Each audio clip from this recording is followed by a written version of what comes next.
What's going on, film fans? Welcome back to the channel. My name's Gabe, and we are the usual skeptics. Here we talk about movie news, streaming, movie trailers, all sorts of good stuff. Wes and I here to bring you all that, man. It's been a great weekend. It's good to be back. Had a long weekend watching Guardians. Wes and I were able to catch that this weekend, and it's been great. Wes, man, how was your weekend? It was good, bro. Sorry we couldn't do the thing on May the 4th, man. Felt like crap. So, anyway, glad to be back. Sorry about that. We want to let you guys know, just drop your comments in the thing. We're going to try this one more time where we're going to read all of them at the very end. We're not going to read anything, beforehand. And we're going to try this one more time so I can show Gabe how bad it's going to fail. So, anyway, let's get started because I've got a lot to say about this movie. Yes, we do. All right, so how we've been doing it and how Wes and I think we're going to do it moving forward is we've been trying doing a couple topics, kind of taking our Hollywood Minutes segment from a few months ago when we were starting the channel, kind of getting the groove of everything. This is pretty much going to be the formula right now. Is we're going to take a couple topics to talk about in the first half of the video, and then the second half of the video is going to be the main topic, today's case being the Guardians of the Galaxy Volume 3 spoiler review / discussion. Wes and I are going to do a deep dive into here. I watched it Friday. Wes, I believe you watched it today, so it's quite fresh on his mind. So we're going to go through and talk about it in full spoiler fashion. So if you want to drop any comments regarding any of these topics, like Wes said about the topics, or Guardians 3, feel free to go ahead and drop the comments there, spoiler or not, don't matter. But do know we are talking spoilers. And Wes and I have not talked about the movie. We haven't even asked each other if we liked it or not. I just asked him, I told you Friday, I said, bro, just got out of Guardians. And you said, how was it? And I'm like, I ain't telling you. And today he told me he had just got out. So very excited. And yeah, like Wes said, drop the comments. We're going to try it one more time because we want to keep y'all engaged, right? We want to make sure that everybody's kind of in the discussion, kind of talking. And it's been going good, I think, so far. So we're just going to keep doing that. But Wes got a lot to talk about, man. We got Meg 2 trailer. We got Jonathan Majors. The drama continues. And the Little Mermaid First reaction. So let's go ahead and dive into the Meg 2 trailer. So I think we talked about this briefly during CinemaCon, West, but Meg, I had a great time with Meg. It's one of those that I missed in the theater, but I finally got to watch it. I think it was on my honeymoon. Last year was when we finally got a chance to watch it. I had a blast with it. I'm not going to lie. Jason Statham, like punching a shark, like it's the best. Right. But what do you think about that movie? Next question. You did like it? Oh, come on, man. All right, look. So we got the Meg 2. Not for me. Not for you. Well, for everyone else. Okay, we got the Meg 2 trailer released. The Trench, as Jason Statham goes underwater to kill 3, not 1, not 2, Wes, but 3 even bigger sharks. This comes to us from Variety. So Jason Statham comes face to face with not 1, not 2, but 3 deep sea-dwelling prehistoric sharks, along with some giant creature with a bunch of tentacles in the first official trailer for Meg to The Trench. Wes, you watched this trailer just before we went live. Just right quick, man, what'd you think? Come on, honest thoughts. You're not excited at the least for this movie? None? Not going to watch it. Wow. Just not my thing, man. Well, and that's just me. It's just not my thing. So I'm probably... No, I feel that. I just thought it was funny because we talked about how Hollywood kind on of a serious note, like it's right. It's not for you. Hey, that's fine. It's all subjective, but I do think too it's funny because you and I talk a lot about the movies like a Godzilla versus Kong, where look, sometimes we don't need Oscar bait movies. Like sometimes we want to see some ridiculous stuff on screen. I'm not saying Meg's going to be good. I'm not even saying Meg 1 is great. All I'm saying is I had a fun time with it. Is it a great movie? No. Did I enjoy it? Yes, I did. And I'm not going to lie, I can't wait for the Meg 2. I knew Wes wasn't going to talk about this much, so we're going to go ahead and move on here. But if any of y'all had seen the trailer, I thought it was fun. Sorry, guys. I thought it was fun. I mean, look at this. Look at this. He kicks a shark in the nose. That's awesome. Number one, this shark is coming out of the water. It's very out. Big. Yes. It's out of the water. Yes. Number one, it's coming at him super quick. There's no way this happens. No. Okay. Your suspension of disbelief is gone. Yeah, I mean, it's gone. I'm like, yeah, this He's like, nope. I'm not doing it. But are you in any remote interested in watching Jason Statham punch, or in this case, kick a shark in the face? No. None. I respect Human. that. I respect it. Human. Bam, bam, done. I thought it was cool with the shark jumping out and eating the T-Rex. I thought it was pretty dope. But yeah, I knew Wes wasn't going to really talk about this much, so we just kind of made that first. And but what did y'all think about the trailer? Are you excited for the Meg 2, The Trench? Did you watch the first one? What are your thoughts? And drop your comments down below. All right, Wes, let's get on to a little something you've been wanting to talk about. No, we don't do Little Mermaid. You want to do Little Mermaid? Okay. So we're going to talk the Little Mermaid. So Wes and I have talked during CinemaCon our excitement for Little Mermaid. You know, I haven't been the biggest fan in the world about the Disney live action remakes. I'm all for it. Like, look, you want to give it a shot? Sure, that's fine. But at the same time, Wes, I think it's important that we give and we try to give these films a chance, right? Where it's like, okay, this filmmaker is going to try this take, because maybe the original was 20, 30 years ago. And when did the first Little Mermaid come out? It was like 89, something like that. Holy crap! It was a long time ago. It's a long time ago. So definitely before my time. I was -4 when that movie came out. So yeah, I like the original. Is it on my top echelon of Disney animation? No, but I love it. Like I think it's not like Lion King. It is for my wife, dude. Is like it that's my wife's favorite, huge? bro. Like, yeah. Anytime I remember watching it, though, I liked it. Like, I liked watching. I liked kind of singing along as a kid. Like, I liked it. Flounder and the whole story. Man, alone. The songs were good. Songs are dope. Well, but yes, during CinemaCon, I think it was the last time you and I talked about it a couple weeks ago, how excited we were for this movie. And I can't remember is it pronounced Halle Bailey or Hale Bailey? Either way, she looks Halle Bailey. She looks gorgeous, by the way. And I'm not gonna lie. As much as I like her, I like what I'm seeing like in the trailers, but I wasn't fully sold when the first trailer came out. I was like, I like it. I think this movie will be good. I like Rob Marshall, but I'm not gonna lie. I wasn't feeling the animation. Like, it didn't feel vibrant and maybe as colorful as maybe I would have imagined it. But let me see the full thing and maybe I could change my mind. But Wes, we got our first reactions, and I'm not gonna lie, this kind of caught me off guard. But here we go. This comes to us from Variety. So, The Little Mermaid first reactions praise Halle Bailey's astonishing Ariel. Question if remake lives up to the animated original. Like I said, I wasn't the biggest on the original, but I mean, it's great and it's universally loved. So there it is. So it just talks about, when it's coming out, May 26th. I think it's going to be huge, especially after these reactions, but it's widely positive. We're going to go through some of these reactions, Wes, and you just kind of stop me as we go. Comes to us from Jazz Tangway.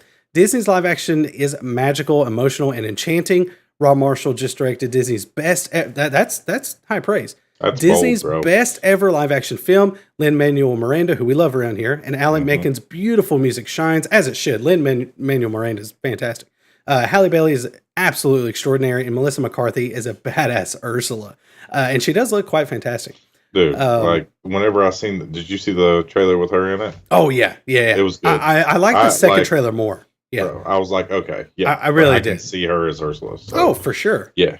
When I cast her, I'm like, oh yeah, this is going to be pretty good. Courtney Howard says The Little Mermaid, charming but incredibly spotty. Halle Bailey, Jonah Howard King, Melissa McCarthy, and Javier Bardem. I forgot he was in this. Put their heart and souls into a film that can't escape its animated legacy. Best when it leans into campy bonkers, yet limits its fantasy elements for no reason. Little bit more skeptical, but that's fine. You're gonna get that. Yeah. Oh yeah, he plays her dad. Yeah, King Triton. About to say Poseidon. Simon Thompson says, endearing but uneven. The Little Mermaid doesn't deliver the magic of the animated classic, but there are plenty of creative touches from Rob Marshall, to float the audience's boats. Halle Bailey and Melissa McCarthy are great. Daveed Diggs and Awkwafina provide solid comic relief, as we should expect from Awkwafina. Kirsten, who we love around here, says The Little Mermaid is filled with a few great performances from Halle Bailey and Melissa McCarthy, but it's a mostly paint-by-numbers remake that isn't as good as the animated masterpiece. Now, Wes, we kind of heard a little bit about this when we talked about the last, what was the last like huge one they did? Was it Lion King? 2019's Lion King? Yeah, I think that's when it came out. Lion King. That is almost like she just said, verbatim, shot by shot, almost even of the original Lion King. Mhm. So, do you Yep. think that we might be seeing a little bit of that in Little Mermaid? Yeah, I think so. I mean, like, don't mess up something that's good. You know what I'm saying? Like that. You know what I mean? Um, but I hope that there are different scenes. You know what I mean? Like I hope that they put their Yeah, own try something spin on new. Yeah, things. yeah, You know what yeah. I mean? Like the same Right. but different. You know what I mean? And they want to So pay homage to when you do remakes like this as such a film that's maybe a classic. In this case, the original it's a classic. I mean, it mhm. might not be my personal favorite, but it is a classic. I can recognize that. And to have this film and multiple people say, "Hey, it's good," and it tries to recreate some things or try new things that maybe doesn't bode well, and that's fine. That like we're not expecting this to go crazy, but widely positive reactions, and I'm down for people to take a swing, you want to, like I said, pay homage to the original. You want to pay homage to and give that kind of, I use this term loosely, but that respect to the fans of the original, whatever you're making. So I can see why they kind of go that route. So we'll go along here. German Jermaine Lugier. It's real simple. Are you excited for The Little Mermaid? You'll like it. It's exactly what you think it is. Are you skeptical? See what you did there. And worried Mhm. about it? That's valid too. It looks weird and disjointed. Bally is great. McCarthy rules. The songs work, but it just feels so unnecessary. So, Wes, it kind of sounds more like a crowd pleaser than a solid film. And to me, Wes, I would rather have a solid film, right? I would rather have a story. While I do like my Megs or my, Godzilla versus Kong, I mean, at the same time, I would rather take a solid film than just visual noise. I mean, I don't know. What do you think about that? Um, 50-50, man. Just depends on Like, the because content. because if I'm enjoying it and it's still like it may not be a solid film, but if I'm enjoying it, That's true. okay, cool. You know what I mean? I could see that. But I mean, we all want a solid film. You know what I'm Right. saying? That's true. That's a given. But Right. if it's not solid, but you're still having a good time, then what's the It is what it like is. it is what it is. You Right. know? And So I can see that. Um, so we go on down here to Matt Neglia says it may look visually rough under the sea, but the Little Mermaid eventually recreates some of the original's magic through its timeless story and cast. Daveed Diggs and Melissa McCarthy are highlights, but Halle Bailey is the one that astonishes with her gorgeous singing and empathetic charm. And like I said, she just looks beautiful. I mean, my mm, God. Zoe Rose Bryant. The Little Mermaid is a live action remake that retains the heart and soul of the story we know and love, and it's elevated even further by a note perfect star making performance from Halle Bailey. She was born to be on the big screen, and she's why the new take is worth watching. And that sweet. makes me feel good. That actually Yeah. makes me way more excited than I was yesterday. Um, Kathia Wood says The Little Mermaid is a tribute to all the little girls to dream big. Halle Bailey's sheer magic and Daveed Diggs a delight as Sebastian. That was one of the standout characters for Good. me was Sebastian. That's a lobster, right? Yeah. Okay, I was just making sure. I'm like, wait, that's the one. No, he's not a lobster, he's a crab. Or a crab. Yes, yes, yes. You're right. He's a crab. And then Crab. flounder is Flounder's the flounder. flounder. Gotcha. He's the yellow one. I got my characters right. Yellow and blue. Yellow and blue. Eric Davis, who we love around here, he's great. Disney's The Little Mermaid is definitely one of the best live action adaptations. I mean, that isn't saying much, but at the same time, I mean, it is what it is. Halle Bailey pours incredible emotion into Ariel, and I got chills watching her, while Melissa McCarthy's Ursula and Daveed Diggs' Sebastian still scenes all day. Now, I love Eric Davis so much. I've been following him for years. I think he's great. Definitely one of the best in the business. Keep in mind, he does work for Fandango. Fandango sells movie tickets, so he's Yeah. obviously gonna hype that up. But then again, if he says he likes something, most of the time I end up liking it too. So I Mhm. mean that it is what it is. So take that with a grain of salt. Felicia says The Little Mermaid makes it pretty close to being the best live action Disney movie. However, it still struggles in the villain department. That sucks to hear. Halle Bailey is Ariel, and I had literal chills throughout her performance. This is a Little Mermaid retelling like you've never seen before. And then, you know, there's more online, which you can find there. But Wes, you hear these reactions, man. I have to ask, does it make you more excited? Do you kind of feel the same? Where are you at with No, it? I'm more excited for it, to All be right. honest. I mean, you know, I'm a little bit skeptical, but I was skeptical about it before. So like Sure. I'm excited. My wife's super Super excited. excited. So we are going to go see it. Oh, I can't wait. I'm definitely taking. I've got 3 girls, and they're all quite excited. When the first trailer dropped, I think it was during the Oscars, if I'm not mistaken. When the first trailer dropped, I could be wrong, but when it came on, I hit rewind or something. We were watching on YouTube TV, and the kids came in there. I was like, "Girls, watch this," and their faces just lit up. And I Mm. think they were more excited than I was, but I think they're going to have a good time. And if they have a good time, But I'm I going to have a think good all time. little girls are going to have a good Oh time with yeah, this. for You know what I sure. mean? I mean, this is like a, you know, Right. this is for the little girls, which is I fine, man. mean, I That's mean, look good. at this. I mean, she looks great. Hmm. We've heard her voice in the trailer. She sounds great. The songs sound different take on the songs. Yeah. There's a couple, you know, liberties that they're taking, and that's fine. That's what we expect from remakes. It's literally a remake, so it'd be interesting to see where they go from there. But guys, let us know your thoughts on the Little Mermaid. Are you excited? What are your thoughts after reading these first reactions? I know Twitter keeps it very, very simplistic, and you can only put so many characters. So when full reviews come out, maybe we'll hear differently. But I think this movie's going to be huge, man. Hmm. $1 billion. No, I'd say It I'd say anywhere from 700 to 800. if oh I that would would. be huge. If the movie's mediocre, I would say between and we reserve the right to change our mind, but I'm looking at anywhere between 4 to 6. And 6 would be good. 6 to 8, Mediocre. man. Telling you, Mediocre. But you're if it you're listen though, you're if it's great, potential billion. If it's great. And we're hearing it's very good.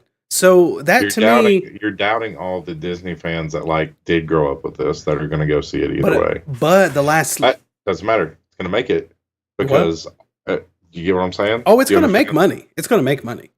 But But you're how doubting all much the money? fans that Right. have grown up watching this as kids that are going to Right. be like, we're going to go see it, Well, keep in mind too, the last including my wife. yeah, and the Lion King made $1 billion. The Mhm. which we talked about in the last stream we did, ranking the $52 billion movies, and the Lion King's up there.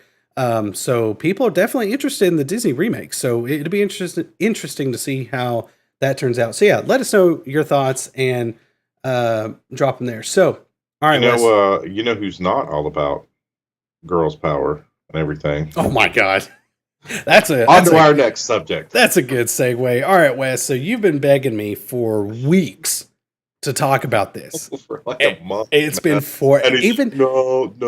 during our hiatus. You were like, Talk dude, about we have to talk about this. And I'm like, look, we don't know. Sorry, it wasn't during our break because this just happened. But over a month, you've been trying to get me, Gabe. We need to talk about Jonathan Majors and what's going on. And I'm like, you're not wrong, but there's not really much to go on. And then matter. If there's anything to go on. so it turns out that he has allegedly, we have to go by facts here, allegedly assaulted a female. And this sparks some outrage. And he's lost a couple, he's lost already one film that we know of. One film, his PR team. PR team, the U.S. Army dropped him from an ad they were doing. So multiple things, people dropping him. Now that doesn't confirm nor deny these things. They just want to separate themselves as a business. They're like, yeah, we want to stay away from that, right? So that's not confirming nor denying anything. That being said, the big question has been, what's Disney going to do? Because he's our king. He's huge because of Creed, because of Disney. I mean, that's why he's the big the show he did. What was it on HBO Max that recently got canceled? But he was great in that. If y'all know what I'm talking about, drop in the comments. I can't remember the name of the show. It was like Lovecraft Country. I think that's what it was. He was great in that. Oh yeah, Lovecraft. He was great. Yeah. I didn't see it yet. It's on my list. Oh, it's good. I haven't watched all of it, but it was really weird, but really good. So he became big, right? And then pops up in Loki, Quantumania, which I didn't think was so good, but he popped up in Quantumania. as Kang. He's the new big bad of the Avengers movies. Now, we're not going to dive too big into the legal aspect, the drama, because that's not really what this channel is. We here to talk about movies, here to talk about things we love, but this is, Wes, like it or not, this is directly affecting the movies that you and I watch. Well, new information has come out. It comes to us from Deadline. I'm so mad because he's like trying to downplay this. No. It is not. It is not okay. But we're gonna go. We're gonna go through this here. So Jonathan Majors facing quote unquote witch hunt. Lawyer says of domestic violence case. Actor appeared virtually in court today. Due back next month. So we're going to read this a little bit, and then we'll go in our thoughts about should Disney recast.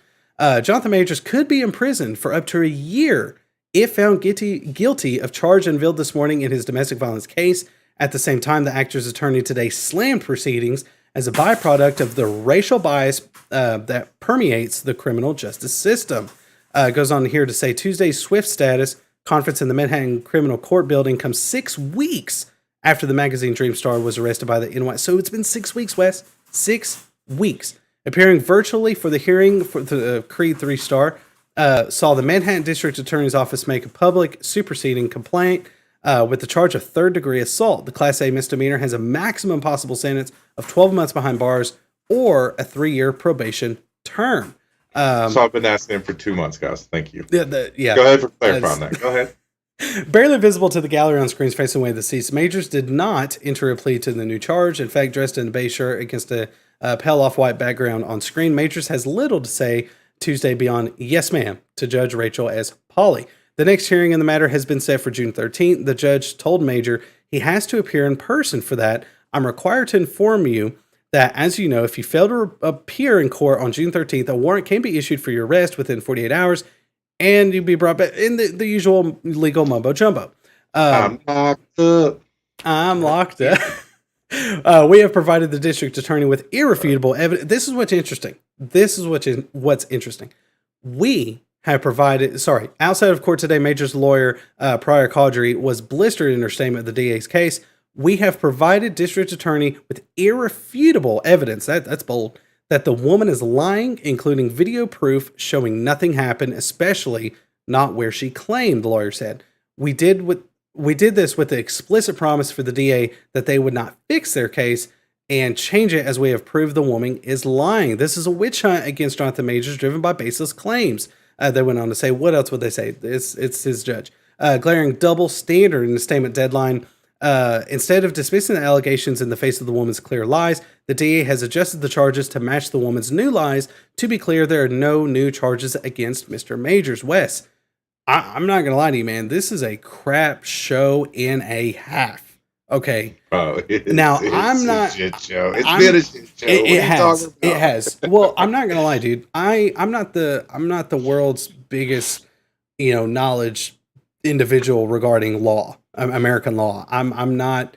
All of my lawyer info, my background comes from Law and Order. That's it.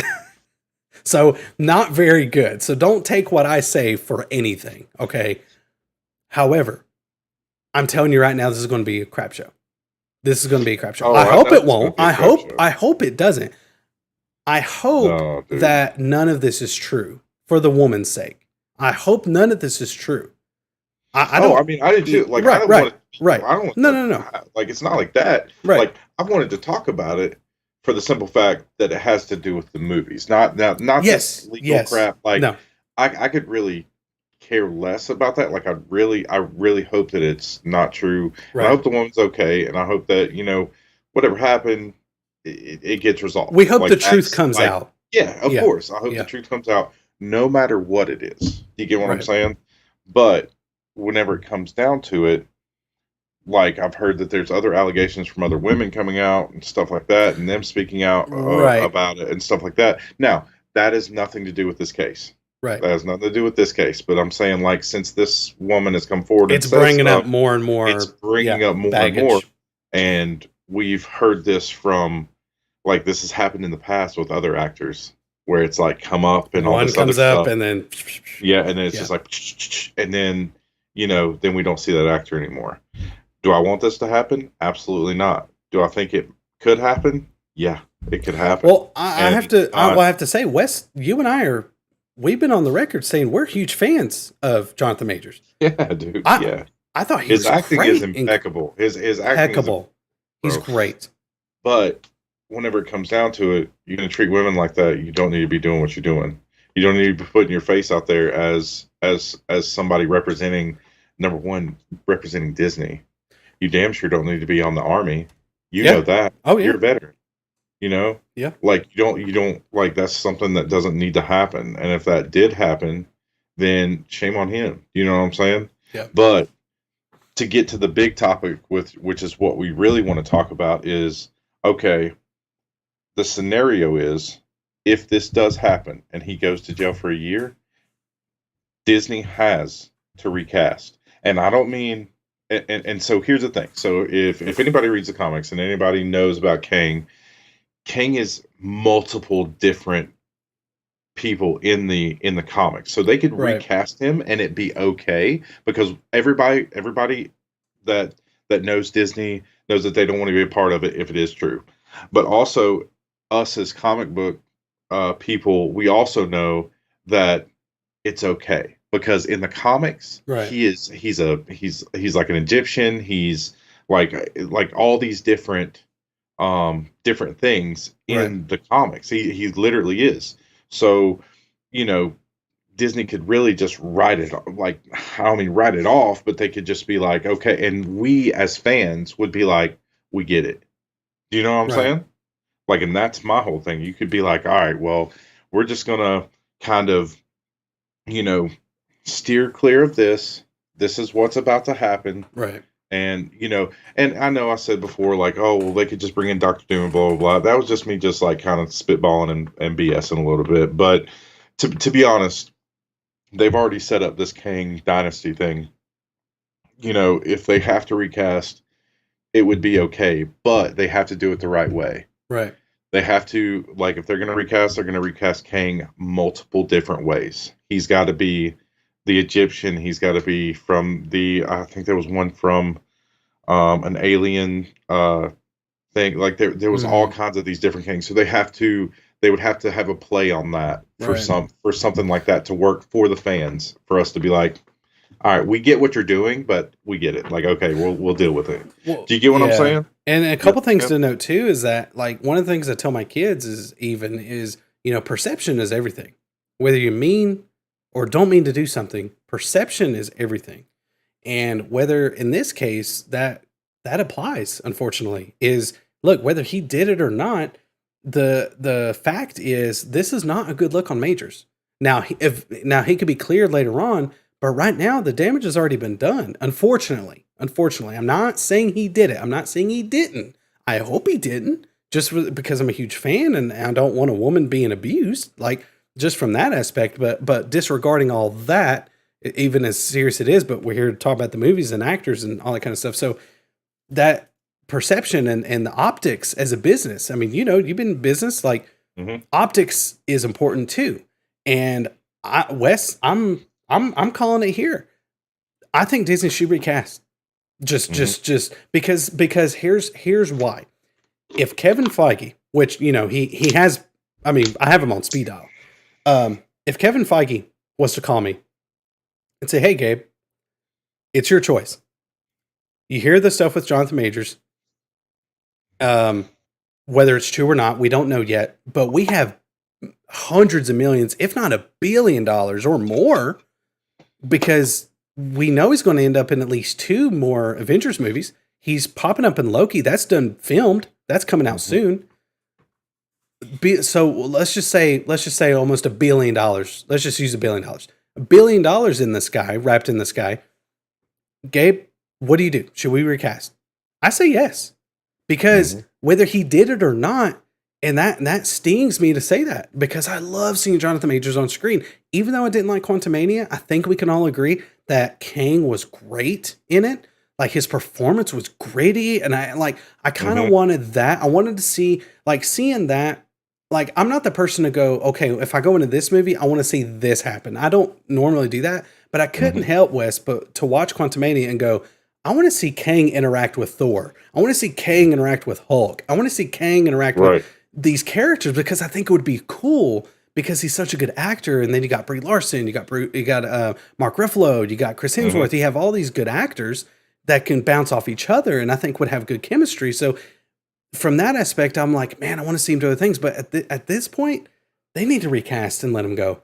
Unfortunately, I think at this point, because now if he was a one and done with Quantumania, I mean, it is what it is. There, if he is found not guilty, if he is found that there is substantial evidence that he is proven innocent, all that kind of good stuff, to me, quicker the better. Because Disney has to get behind this thing. Now, who knows? Maybe they've had their own HR kind of put their own investigation in it. Well, I don't know. But an empire like Disney, Wes, you would have to think maybe. I mean, I don't know. I've never worked for Disney, so I don't know. I don't know, man. But what It's I not a do good look. know, it's not a good look. And Yeah. like I said, a buddy, and really, it's a friend of mine that I work with that told me about the whole, how Disney could make it right. Shout out to Adam. He told me, and I was like, oh yeah, like they could totally do that. You know what I mean? Right. Like if they recasted now, we as fans, I think would be like, we get it, we understand, and I think the general audience would. a Yeah. general audience would Yeah. understand, and they would be like, okay, but don't recast and have him play the same thing that he was going to. There's going to have to be rewrites. There's going to have to be things where it fits into the story better. Do you get what I'm saying? Where Well, to that I'm not sure of, because if you just recast, keep the character how you were planning to do it, just recast him now before you have plans to, because right now they're about to go in production real then quick we're on gonna have Avengers. another Terrence Howard situation. You know what I'm saying? Where it's like John Cheadle comes in, Yeah. you're like, damn, he got darker and a lot skinnier. What the hell happened? You know what I'm saying? Like, Hey, don't be dissing my Terrence Main. Terrence Main is Main. Terrence Main is. I'm just saying, bomb. like, we're gonna have another one like that where you're just looking at him like, man, Right. But they I don't think, look the same. but I think too, most people, and we I'm guilty of this. You're guilty of this. Those of you watching are guilty of this. If you're a comic book movie fan, we represent the minority, like vast minority of the average movie going audience. That being said, the average movie going audience isn't even going to know this about Jonathan Majors unless they go to work and open up Microsoft and look at the latest news, and they might see real quick one. But I don't think that's true. If they watch ET or they watch like E or something like that, like it's all over that. Right. Bro. People are going to see it, but I think to most people, they're just like, man, because they're not thinking how you and me are. Oh, okay, well, what are they going to do with Kang in the next movie? Because he's supposed to be in Secret Wars and Kang Dynasty. And like, they're not thinking that far ahead. They're just going, oh, that sucks. And then move on. Nobody pitched a fit when Dumbledore was recast. I mean, RIP to, was it Ed Harris? Yeah. That passed away. Nobody pitched a fit when he was recast. But same character. You can't help that. Oh my god! Bro, come on, man. Well, I get that, but you see what I'm. But the point that's one is, of those things where you have to. That's what I'm talking about. But in this, I think they have to. I think they have to recast. But to change the character, I don't think that's necessary. Keep the character how you've been planning to do it. Just different actor. Just different actor. But because sooner the better. Yeah, I get that, and I do understand that. But if they did that, it would be. I think that it would be a lot cooler if they rewrote and they did have, like I said. And the reason I bring up the Egyptian thing is because me and my buddy were like throwing stuff back and forth. It's like, what a great way to bring Moon Knight into the situation with. They've definitely teased. Yeah, they're definitely going to tie in Kang with Moon Knight. Do you get what I'm saying? Right. And I think that's very possible. It's just at the end of the day, not that Jonathan Majors couldn't play an Egyptian. Kang. No, no. But do you get what I mean? We kind of did see him as an Egyptian in Quantumania in the post-credit scene. So we did kind of. Right. I haven't watched it yet. I'm waiting for Disney Plus. I've heard awful. Gotcha. So I ain't wasting my money. You just Google or YouTube the Kang scenes. I think you'll have a better time. So, Well, there it is, guys. Jonathan Majors could be facing up to a Thank year in you prison. for finally talking about this. You're welcome, Wes. You're welcome. I wanted to But knock you out, bro. but I mean, look, let us know what y'all think. Unfortunately, at the end of the day, this sucks for everyone involved. For fans of Agreed. Jonathan Majors, for Disney, for these other projects that have him lined up. He's already been dropped from a movie. He's being dropped by a PR, like Wes said, a PR team. He's been dropped by a U.S. Army ad. I mean, there's lots of things that he's been dropped from already. So it's going to be interesting to see how this all plays out. But we'll just have to wait and see next month when court resumes. Let us know your thoughts in the comments. Let us know what you think about Jonathan Majors. Should he be recast as Kang? And who would you see as, now we typically don't do X actor and X role, but if you happen to have a suggestion, feel free to drop that in the comments and we will talk about that here in a bit. All right, man. So it's been a long time coming, but you know, I would say since Avengers Endgame, well, sorry, before I say all that, we're going to now go in our Guardians of the Galaxy Volume 3 spoiler discussion. In case this title did not make it any more clear, we are going to be talking heavy spoilers. I know it's been several days since it's came out. So if you haven't seen it yet, So that's on hopefully you. you have seen it. Hopefully you but have if seen you it. Haven't. If you haven't. Yeah. Please come back and watch the Bookmark rest of this. it. Yeah. Subscribe, hit the notification bell, drop a like, do all that kind of good stuff. Then go watch it and come back. But Wes and I have not talked about it. Like I said at the beginning of the stream, he hasn't talked about it. Wes, before we dive in any more here, do you want to do the thing you have to do? Do you think you have time to do that just right quick? Yeah, I got 3 minutes. Yeah, Okay, for sure. so go ahead and do You that, and go I'll through- chat. No, you're good. You know what you should. You know what you should do? You should go through the comments and start answering them on their comments that they have. That way we don't fair have so enough. many. That's true. You know what I'm saying? That's true. Awesome. All Great. right, so guys, I'm gonna watch on my phone while I'm in there, so I'll like comment a little bit here and there. Make All sure he ain't acting too much of an idiot. I love you. I'll be back. all right. So as y'all watched this before, Wes has to go do something around 11 o'clock here. It's for his son, so he's got to take care of that. Very important. So family first. So we're going to take a second here and try something new. Again, apologies about this. This is just the only time we can record, and like I said, Wes has to dip out a little bit this time. But I'm going to stay on and take a second and read through some of your comments, and then we'll take the rest of your comments at the end of the stream, or towards the end of the stream after we talk about Guardians 3. So let me do something. Just indulge me 1 second, guys. I tried to have this ready, and I apologize for not having it ready. So I'm going to try something. All right, so give me 1 second. Again, apologies, but yeah. By the way, if you need to drop anything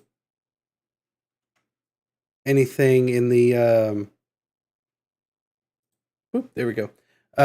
Just drop any comments down here, and we'll get to that and talk Guardians 3. Any of the topics we had just discussed, let us know, and we will get to that here in just a second. Let me see. Again, severe apologies, guys. I just want to make sure that this is going through. Okay. All right. So I have it right here.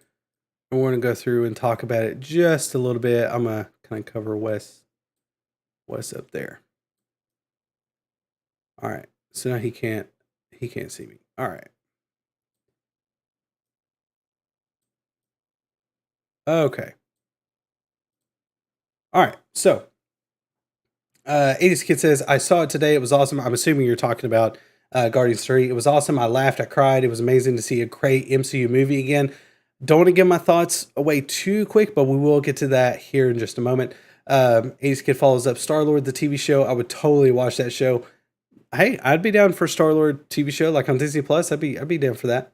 To answer the question, awesome. Rocket and Star-Lord are my favorites. Yep, two absolutely wonderful characters. Every part of Rocket's backstory made me tear up. Again, we'll talk about that here in just a moment. Mega's obvious ripoff of Jaws. Oh, come on. Like, come on. Really? Like, Is it that obvious? I mean, I guess it is. Look, Meg looks awesome. I don't care what anyone says. Meg looks fucking amazing. The first Meg, I had a great time with it. Not like the greatest film in the world, but it was really cool. Seeing Jason Statham in there, I love seeing him in these wacky action roles. So seeing him in here, fighting a shark was a lot of fun. I liked the trailer. I put a big smile on my face. I didn't watch it till just before the stream. Wes, not too excited, but it's fine. That's why we talked about it first, and he let me use it as a main topic, so it was kind of fun to talk about that. So, but that is Meg, and I'm excited. Sue me. Let's see. 80s Kid says Quill and grandfather arguing about cereal and mowing the lawn was hilarious. Talked about that here in a moment. 80s Kid, I'm glad Rocket lived. We'll talk about that here in a moment. I'm getting all the merch from Guardians 3. I would love some merch. That'd be good. I don't really buy merch. I mean, yeah, I got a Baby Yoda. Sure, I've got stuff in the background. I got stuff that I'm planning on putting out back here. I would have had stuff already. Like I say, I've got some Hot Toys in the closet I need to put on display. I don't have any Guardians Hot Toys, even though it'd be super dope. But I'm not gonna lie, I'm gonna have to probably buy the Groot Hot Toy for Guardians 3. It looks fantastic, but the shelves I bought were too big and I couldn't squeeze. There's a very small section right here to get in and out. I'm in my living room. Okay, my wife will let me use one of the kids' bedrooms, so here I am. Thanks, kids. But yeah, it is what it is. All right. I'm getting on from Guardians 3. Sounds like we got another rare good remake for Disney Classic.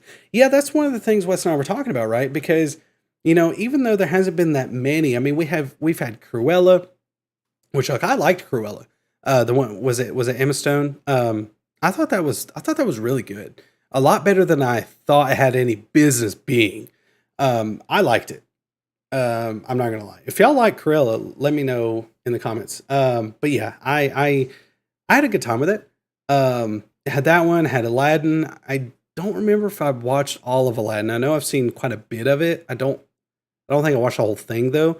What I've seen of it, I really enjoy. But Lion King, that's a tricky one for me because to be a remake, to me, a reimagining, a remake is you're taking it and you're changing something and telling a new iteration, a new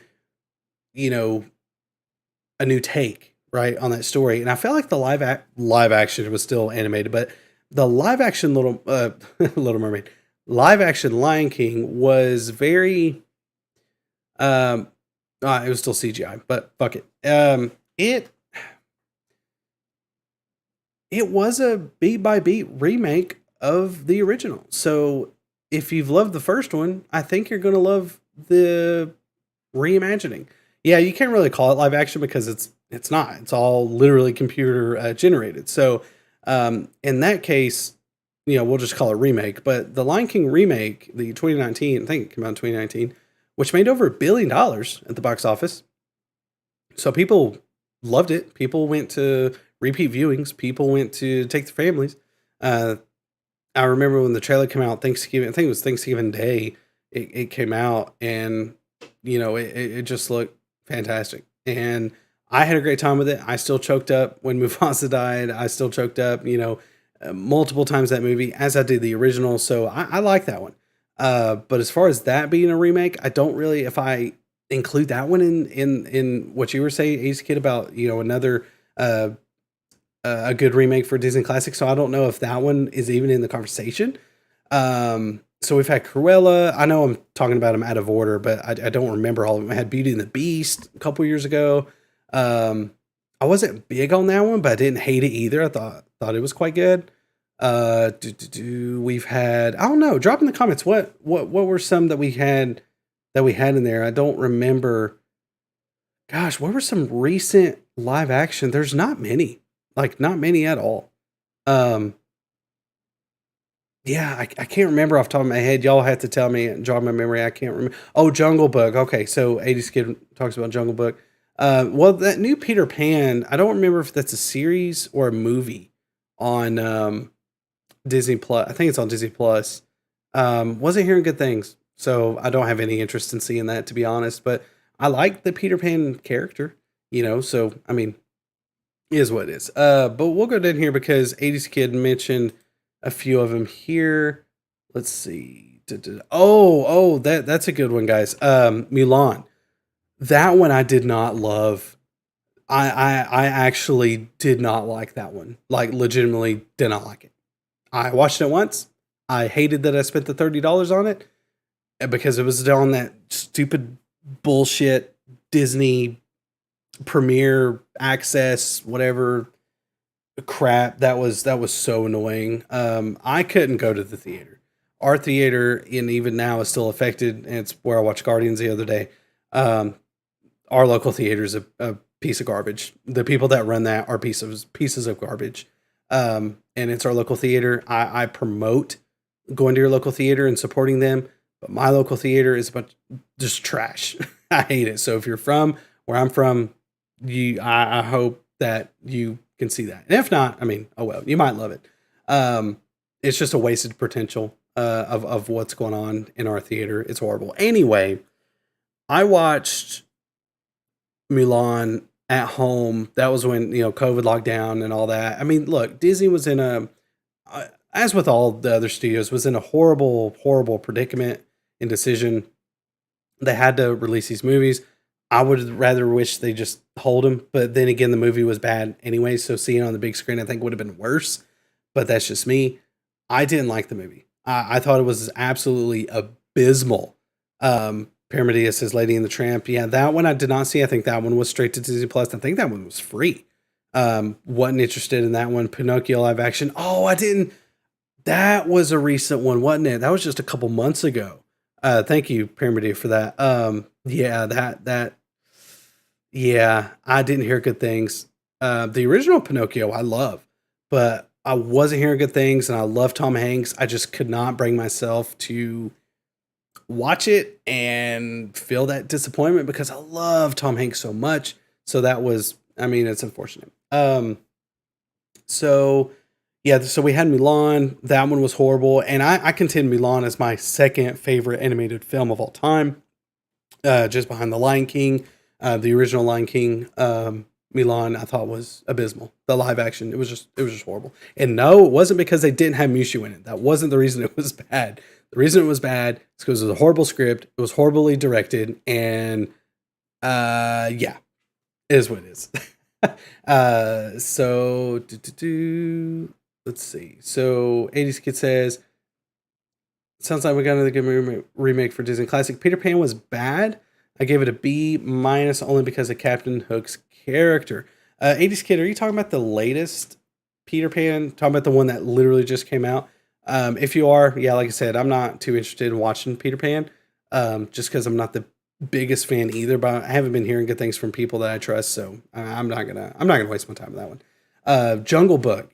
Jungle Book is awesome. Lady and the Tramp was great. 90s and 101 Dalmatians is great. Oh, the 90s 101. Gotcha. Beauty and the Beast was good. The Lion and the Lion King are okay. I'm good to know this is good. Wonderland is good too. I didn't watch Wonderland. I didn't watch it, that one. Was it good? Wes says Milan needs me, you dummy.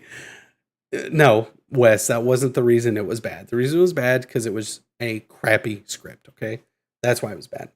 I'm referring to Peter Pan and Winnie, by the way. Yeah, I think that's the one. But yeah, 101 Dalmatians, I like the original. I thought that was a lot of fun. All the sequels and things that they've tried to do with that, was it 102 Dalmatians or something? I don't know. It was kind of wacky, but whatever. Lady and the Tramp, like I said, didn't really care to watch that one straight to Disney Plus. So I was like, meh. Beauty and the Beast, I thought was pretty good. The live action Aladdin, like I said, didn't really watch all of it, but what I've seen of it was good. Lion King, again, I don't know if you can consider that one because it's literally outside maybe a couple frames are different from the original, from the music, the songs. Yeah, the songs sound different, but they're the same songs. It's still saying the same lyrics. Might just sound a little updated and different and whatever. But I mean, if you were to ask me, original, remake, watch the original. But if you have to watch the remake, you're going to get the gist of what the original was about anyway. So I don't really know if we can even include that one, but that's just me. 80s Kid says Cruella was fine. Everything else, no. Unfortunate if he's guilty. Yeah, talking about the Jonathan Majors, and yeah, that is unfortunate. Regarding Jonathan Majors, he was a great Kang. Yes, he was. I thought he was fantastic. Quantumania. Look, I didn't love Quantumania. I thought it was actually. It's the first MCU movie I did not like,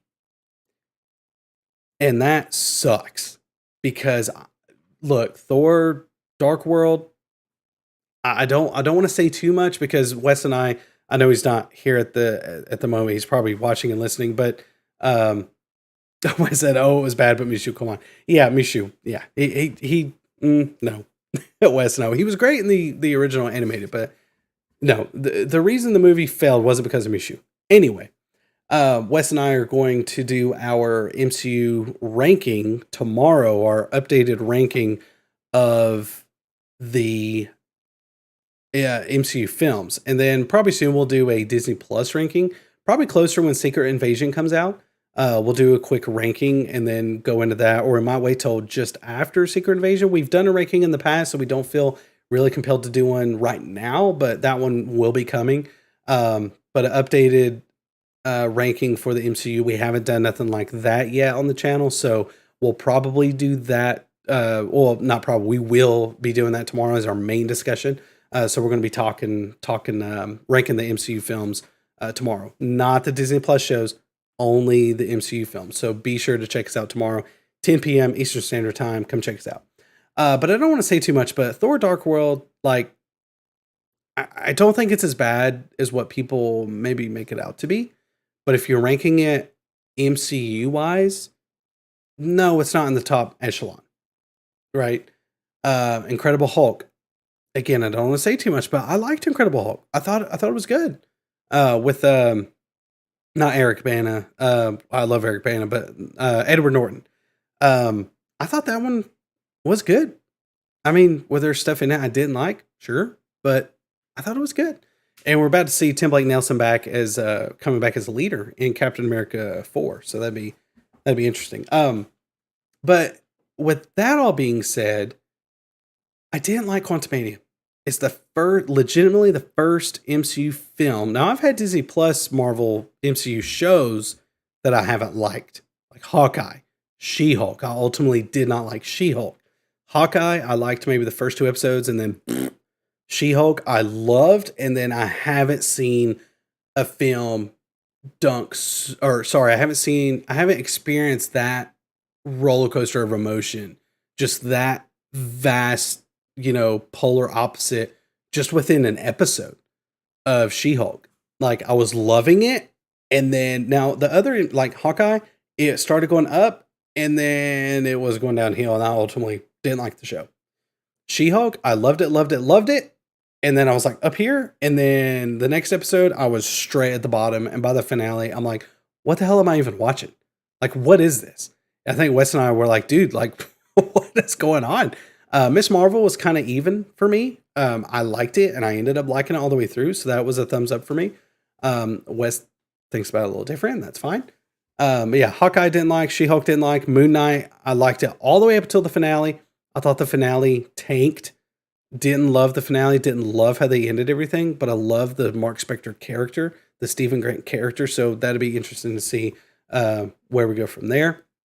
But yeah, Quantumania was the first one I did not like. But what I loved about it was Kang. Jonathan Majors. Obviously, Paul Rudd was great. Obviously, Hank Pym was great.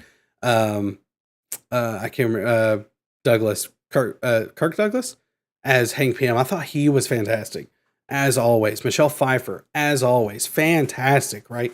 But I never had a complaint about Jonathan Majors as Kang. Not in that movie. There were some questionable things toward the end that I thought was like, okay, this is a little odd. Like, you couldn't think of nothing better than that. I get it. All those ants attacked him and overpowered him. I get it. But at the same time, I'm like, really? I mean, it is whatever. Wes is saying, I want Mushu. No Mushu for you, sir. We do not have that today. We are out. We're out of Mushu. No, sir. Go away. But yeah, I did like Quantumania. and it's unfortunate. And like I said, tomorrow we'll give our MCU ranking of the MCU films, including Guardians 3. So be sure to check us out for that. Guardians of the Galaxy Volume 3 was awesome. Here, let me change that back to here. Guardians 3 was awesome, but guess what? Gunn's not at Marvel anymore. He's at their competition, which means Superman Legacy will be super. 80s Kid, yeah. I don't want to give too much, but after seeing Guardians 3, Superman Legacy is top tier on my list. So, absolutely. 80s Kid follows up with, I would recast John Boyega as Kang. Yeah. I think, I mean, that'd be good. You know, Kang is a character, and just get a good actor. You know, that's all we can ask for. And John Boyega, I really like, but he's kind of burning bridges with Disney right now, so I don't think he'll be returning. But I don't know. 80s Kid follows up. Maybe Oscar Isaac could be Kang. Kang is from the future. He could be a descendant of Moon Knight. Yeah, Wes and I kind of talked about that a while ago. You're probably not wrong in saying that. But I think that would confuse a lot of people. I think that would really confuse the general audience of, wait, we just seen Oscar Isaac as Moon Knight, and now he's Kang. Not saying that Kang has to be a white actor, because Jonathan, like, it has nothing to do with it. I'm just saying, if they're wanting to make that severe connection to Moon Knight, I think that's going to be real. That's a stretch. That would be a stretch. Paramedia says, I say wait till proven guilty or innocent makes it clear on decision. Paramedia, I see what you're saying, but like Wes and I had just talked about, Disney has maybe billions of dollars in, like, around Jonathan Majors, around these two Avengers movies. And to think that that's not a big deal, I'm not saying you're saying this, but I'm saying to think that's saying a big deal is that's not the way to think about it. Disney's a business. Movie making is a business, and their businesses don't like unnecessary drama. And they're going to want to take care of that drama by separating themselves from the drama. Whether he meant to or not, whether he did it or not, that's irrelevant. They're a business. They want to protect their brand. They want to protect their IP, so they're going to separate themselves from that. But that's kind of what I think about that. Paramedia says, Ezra and Jonathan probably have same court dates around the same time. Oh, I shouldn't say it. Nope. Nope. I'm gonna, Wes, I'm gonna turn on that. Don't worry. Yeah. Yes, Paramedia. I'm gonna Let's become cellmates and talk about women's rights. I'm gonna turn on that filter between brain and mouth. Okay, so I'm not gonna go there. Oh yeah, that's nope, not gonna go there. Not gonna go there. Wes, I'll catch up here. Just a couple more, and we'll get into our Guardians talk here. That was Wes being a turd. Paramedia says Guardians and The Flash are probably going to be the top comic book movies of the year. Look, we've seen Guardians. We're about to talk about that here in just a second. The Flash, super excited. I know people that have seen both and say they're both great, so it'd be interesting to see. Lion King was soulless to me. Best part of it was Seth Rogen as Pumbaa. I loved when they did Seth's laugh as Pumbaa. I thought that was kind of funny. While Wes is here, let me kind of go here and fix this. Boop. There he is. Hi, Wes. And then Sorry, I'm eating goldfish, guys. I didn't have dinner, so bear with me. I'm sorry. super, super unprofessional, I know, but it'll be okay. It will be okay, Wes. All right. So yeah, if y'all want to keep dropping your thoughts and stuff, please let us know. Please keep dropping them. And let us know what you think. All right, we'll do this. We'll get that ready, and then we'll get right into this thing. Why is that? It's being frumpy.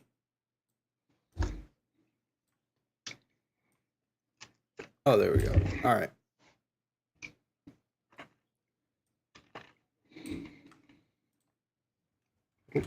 All right, Wes. So let's go ahead and get into our spoiler discussion of Guardians 3. So how I was telling chat a while ago is, since Avengers Endgame, that's some noise coming through there. I'm sorry, bro. It's It's my last handful, okay? Okay. Jesus. Fucking sorry. I didn't have dinner, man. All I got You're good. You're good. But yeah, continue to drop your comments, and we'll talk about the rest here when we get done with the spoiler discussion. We'll talk Guardians or any of the other topics we had talked about. So, since Endgame, Wes, I have been losing my enthusiasm for the MCU.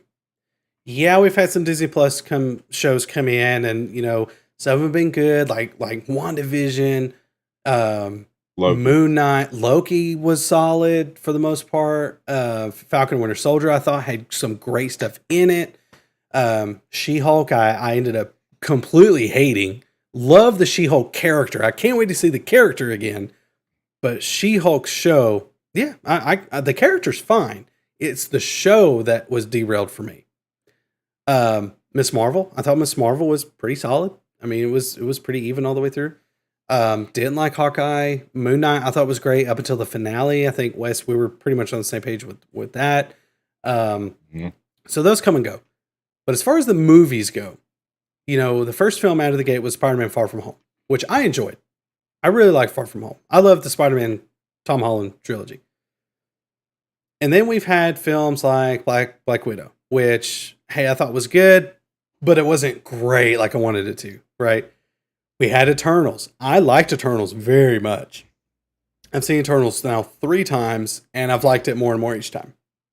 Liked Eternals. We had Shang-Chi. Love Shang-Chi. Shang-Chi was fantastic, dude. Wes, you went on to talk about how much you love Shang-Chi. Love it. Great film. We've had Doctor Strange Multiverse of Madness. I liked a lot of what I saw. I didn't end up loving it like I wanted to. I really like that one. No, I did too. But I like Sam Raimi. It's like more of like a right. comic book horror. So I like the approach they took. I just think story-wise, I think they bottlenecked themselves in the movie with some of the characters that I felt was like, really? Thor Love and Thunder. Thor Love and Thunder. That's this movie. That's a new one coming out. You haven't heard of that one yet. Thor Love and Thunder. There were a few moments I laughed at. There were a few moments I enjoyed, but ultimately I meh. My reactions, meh. And then we had Quantumania. First MCU film I legitimately did not like out of all of them. Now, Wes, I told them I'd save our talk about the other MCU films tomorrow when we go on our rankings. But spoiler alert, right now, the lowest on my list is going to be Quantumania. It was the one MCU film I do not like. I didn't like it. Me too, because I haven't seen it. So we'll put that as yours too. I didn't like it. And that sucks. I hate to say that. Alert. Yeah, that's Wes's too. And then James Gunn, who you and I praise around here and have been praising for months. Even before he took on the CEO co-partner with Peter Safran of DC Studios. So to have James Gunn come in, I like Guardians 1 a lot. Guardians 2, there were things in it I liked. Wes, I think you just watched it again today. Guardians 2, I thought, there was some good stuff in it. I think it was a solid entry in the MCU. Thought it was good. And then ramping up with Guardians 3. And I said all that to say this. Wes, I'll let you kind of go in your thoughts of how you went into Guardians 3. But me going into Guardians 3, when me and my wife pulled up to the theater, because I was sick over the weekend. It was my birthday this weekend, and I was sick. Couldn't even enjoy it. But Friday is when I started coming down with. I'm still coming off of it right now. Happy birthday, buddy! Thank you. I'm officially 30. I'm old. Where's my Social Security? We pulled up to the theater, and she said, "What's wrong?" And I said, "Nothing's wrong. She said, I said, well, why do you ask? Nothing's wrong." She said, "Usually you're excited about going into the MCU film." And I'm like, I just want it to be good. honey. I literally went like this and I said, please, Facts. please be good. I'm not saying it has to be Civil War. I'm not saying it has to be Avengers Endgame. I'm not saying it has to be a moment like No Way Home or Infinity War or Winter Soldier or Dark Knight. You know, it doesn't have to be the Godfather of comic. I don't need Logan. I just want a solid comic book movie. Give me a good movie. Wes, I am pleased to say that enthusiasm is back. I fucking loved Guardians 3. We'll go into a full discussion and deep dive here, but Wes, what were your kind of going into this? What were you thinking going into this movie, and what were your general thoughts coming out? Okay, so going into the movie, I was the exact same you were. You know what I mean? I still had a little bit of excitement, but at the same time, James Gunn. I was like, I'm gonna be so pissed if this thing is awful. You know what I'm saying? Like, I was like, if they do something stupid, I'm gonna get so upset. Okay. Now, do I have some nitpicky things that we're gonna talk about that kind of made me upset? Yes, of course. I'm gonna do that because I'm like, we're doing this podcast for that. But, all in all, whenever I came out, I was like, the movie was fucking awesome. It was so great. It was so good. I would have changed up a couple of things, but like, dude, I was like, dude, this is okay. So like now I'm like, okay, yeah, just MCU. General thoughts. Yeah, general MCU. Like, but at the same time, I was like, they ain't got James Gunn no more, so we'll see how this shit show rolls out. You know what I mean? Like legit. So now I'm like, God, like, you know, they don't have James Gunn anymore, which he didn't produce any of the other like big ones that they did. So I get that, but it's like, you're not going to get any like James Gunn. Now I'm so much excited about like the Flash and how the DC. Yes. Oh my God, bro! It just made me so much more pumped. And I want to talk about this later. That this might be a topic for a different time, but my one thing that I thought of after the movie, because you know we're sitting through the credits trying to process it, and again we'll talk about all this here in a second. We're just kind of getting our general thoughts out of here, but one of the thoughts that came into my mind was just like you said, this movie not only was a great movie, but I was thinking of the DC, oh my God, if this consistency from James Gunn is what we're getting, I'm I'm more excited for Superman Legacy than I was before I watched Guardians 3. The excitement I have now was there, but after seeing this movie has even lifted beyond that. Yeah, because the thing is, it made me do the thing that I haven't done in a long time in a MCU film. It made me laugh, made me cry, and it made me feel good. Yes. Thank you. Do you get what I'm saying? And it made me laugh, made me cry, and it made me feel something again in one of their movies. Because the past, like you've talked about before with those past films, I haven't felt that. You know what I mean? It's one of those things where that's what you want to have whenever you go into a film. You know, I did text Gabe today before I seen it, and I was like, yo, dog, I was like, one question, just one. And I know he was probably thinking like, he's going to ask me if somebody dies. And I was like, no, I don't know. Am I going to cry? Like, that's the text. I was like, am I going to cry in this? He goes, bro, I got choked up a couple of times. So I was like, shit. So I told my wife, because my wife, like, my wife and my son, like my son is such a special human being, and I love him to death. He's 7 years old, but like he's got the most empathetic heart ever. And so my wife was like, "We got to bring Blanky, don't we?" And I was like, "Yeah," and bring his like his Pokemon stuffed animal too. You know? And she was like, I'm gonna take tissues. I was like, yeah, you definitely need to take tissues. Yeah. You know, and I cried for a reason. Well, I didn't cry. I didn't like sob cry. Like no, I didn't either. But definitely felt that emotion. Up, teared. I definitely teared up. But I didn't ugly cry like I did No Way Home, for example. Like when I think Andrew Garfield's the best Spider-Man. And I'll just say this right quick. Andrew Garfield is the best live action Spider-Man. I grew up with Tobey Maguire. You're wrong. I love Tobey Maguire. When Andrew Garfield came in first, I teared up and was like, oh my God, I can't believe I'm seeing this on screen. But when Tobey Maguire walked through, ugly cry. That point, I'm like, my lip quivered, like all the works, right?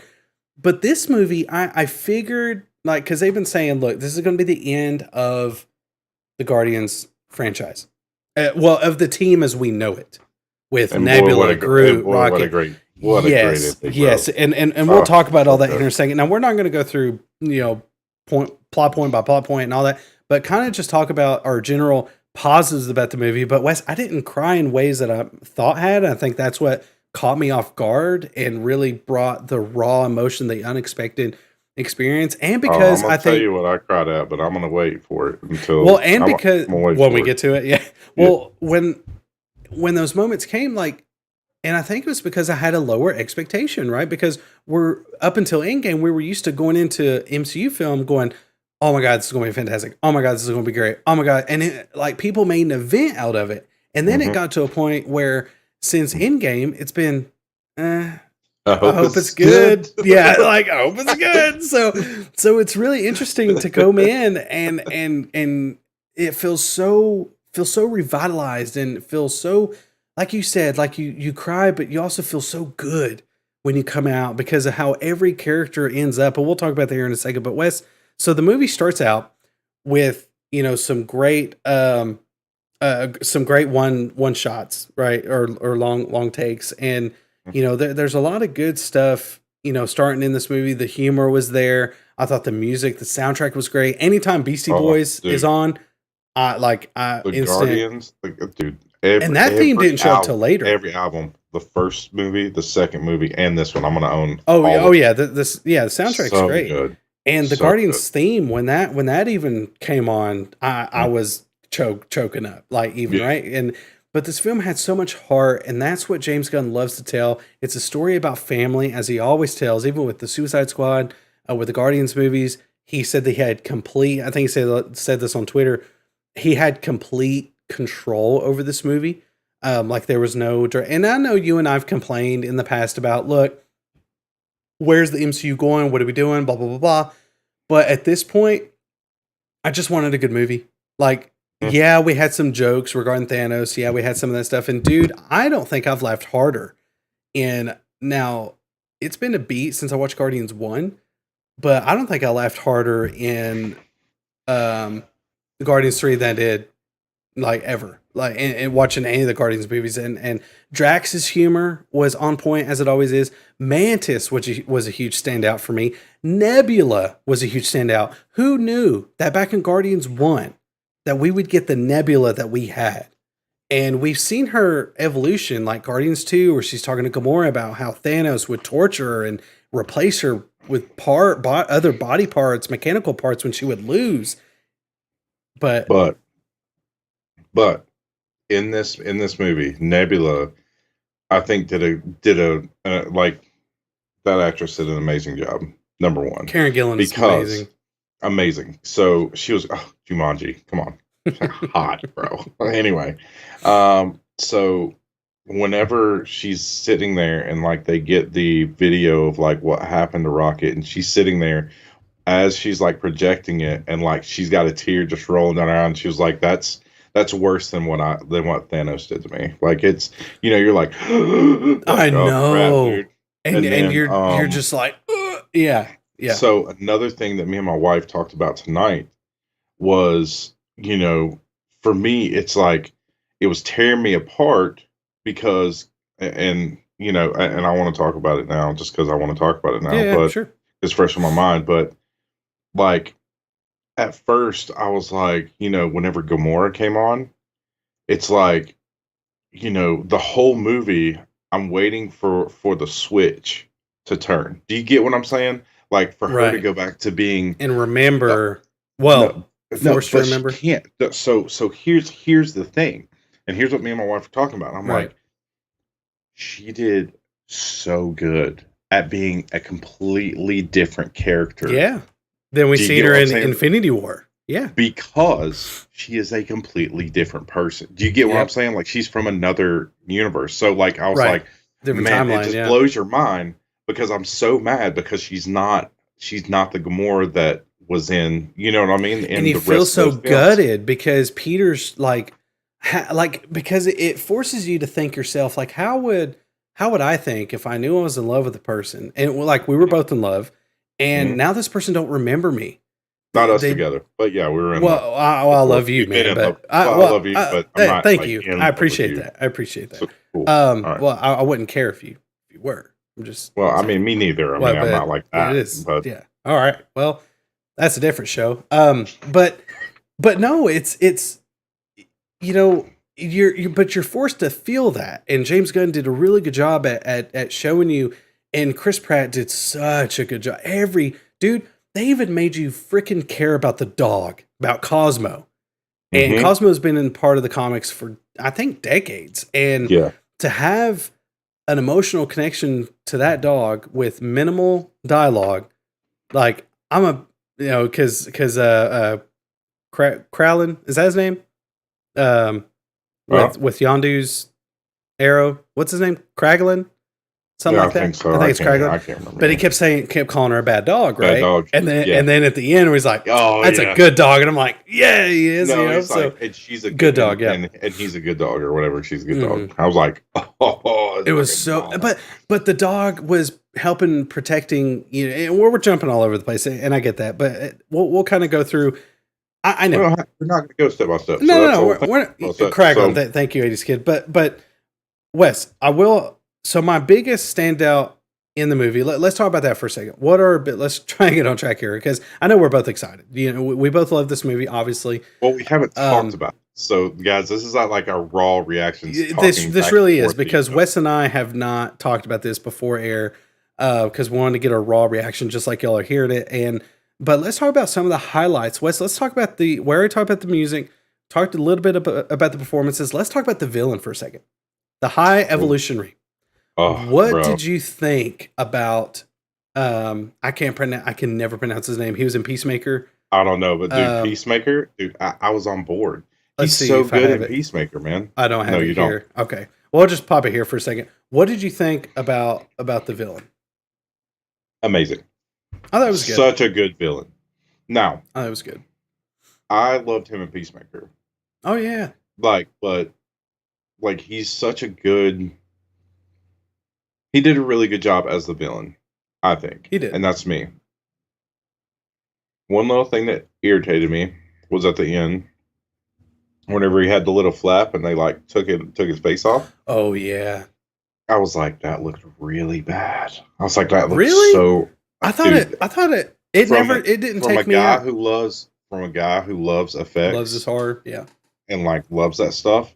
I was like, oh god, they could have made it look way more like, you know what I mean? Like they could have made it look more like skin than something. You know what I mean? So that kind of took you out a little bit. So rubbery. I'm like, that looked awful, but didn't take away from anything. Okay.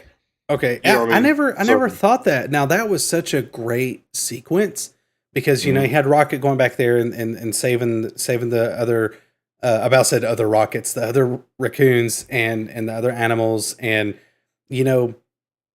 to have him come in there and then you now know how, like 80s kid just said it, pure evil. That's what this character was.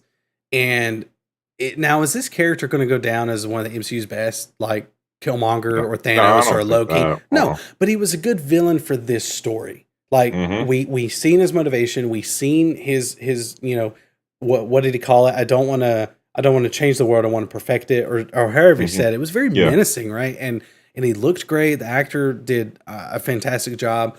But no, that part didn't take me out of it. I didn't think that at all, to be honest with you. Now I'll watch it again. Take me out of it, but for me, it's like just looking at the effects. Yeah. You know what I mean, like the special or like the makeup and stuff. I was like, oh god, kind of got you a little off guard. Yeah, I was like, oh no, but it didn't take away from anything. But like for me, sitting there, I was just like, oh, like that could have looked better. That could have looked better. You know what I mean? But it didn't take away from the story. I'm not saying that, but that was the only nitpick I had on that. But like from his performance to like him in the story and him as a villain, I thought it was great, like you said, for the story. I don't think he's I going to go down did like one of the biggest. no You know what I'm for saying? sure. I did like the reveal because we didn't really know because James Gunn kind of left a little ambiguous for a moment where we did ultimately see Rocket slash his face up. And at that moment, because we seen him in different versions, right? We seen him before where his head face kind of looked funny, and then we seen present day, right? hmm And then at the end where Gamora takes his face off, was it Gamora? Was she the one to take his No, face off? no, it was Yeah, Nebula. Nebula peeled it. I thought it was Gamora because Nebula. the flap. She pulled the flap off. It was one of them. Pulled it off. I didn't realize I didn't even. Look, I was surprised they showed us that image. They I showed know. us I that was shot. like, I looked at my son like, "You Yeah, good?" it was like, And he was like, I yeah. was My like, kids were sitting like, right bro, next you to can me, look and I'm away, like, man. yeah. I was like, whoa. So yeah, I thought that moment was cool. There was a lot of great stuff, and everything had narrative purpose. And to me, that's all I can ask for in a movie is for something to happen, do it, but bring payoff. Right? If you're Mhm. gonna do something or set something up, give me that payoff. Like if Kragan was just given the comedic relief of calling Cosmo a bad dog, yeah, it's funny, but where's the narrative purpose? Well, at the Mhm. end, by the end, Cosmo's trying to save Quill Mhm. and getting it was like Noah's Ark, right? Taking all the Yeah, animals out yeah. That's and exactly what I thought, bro. I was like, exactly what I thought. oh, Yeah, it was I was like like, oh, Noah's this is Ark. Noah's Ark. Taking all the animals and then it's like, you're a despicable creature or whatever, however you're saying it. And he's like, no, that's a good dog. And I'm like, yeah, there was that narrative purpose, right? And this movie had that. What I was caught by surprise too. Let's talk about Gamora for a second. I think a lot of people went into this movie thinking Gamora was going to play a huge role. I'm glad they went the way they did because here's why. Two reasons. Number one, the actress Zoe Saldana and James Gunn both have said, you know, James Gunn even planned to kill her off in Guardians 2. Mhm. That was his original plan. Ultimately ended up going with Yondu, but he was glad he did because, it built the Thanos story of sacrificing Gamora, his daughter, to get the Soul Stone. Mhm. Made narrative sense, right? Well, to have Gamora there for a minimal amount of time for what she was there for, while it made narrative sense, seeing her on screen, it didn't take away from anything like from the major story, like because the story is about Rocket, and I mean, yes, it's about about the Guardians, but he's the MacGuffin. Rocket, like the story evolves around him in this particular story because Mhm. it starts with him being incapacitated, and Well, they they have to say go that, save him. like the otter, Lila says that she was Right? like the whole time the story was about you.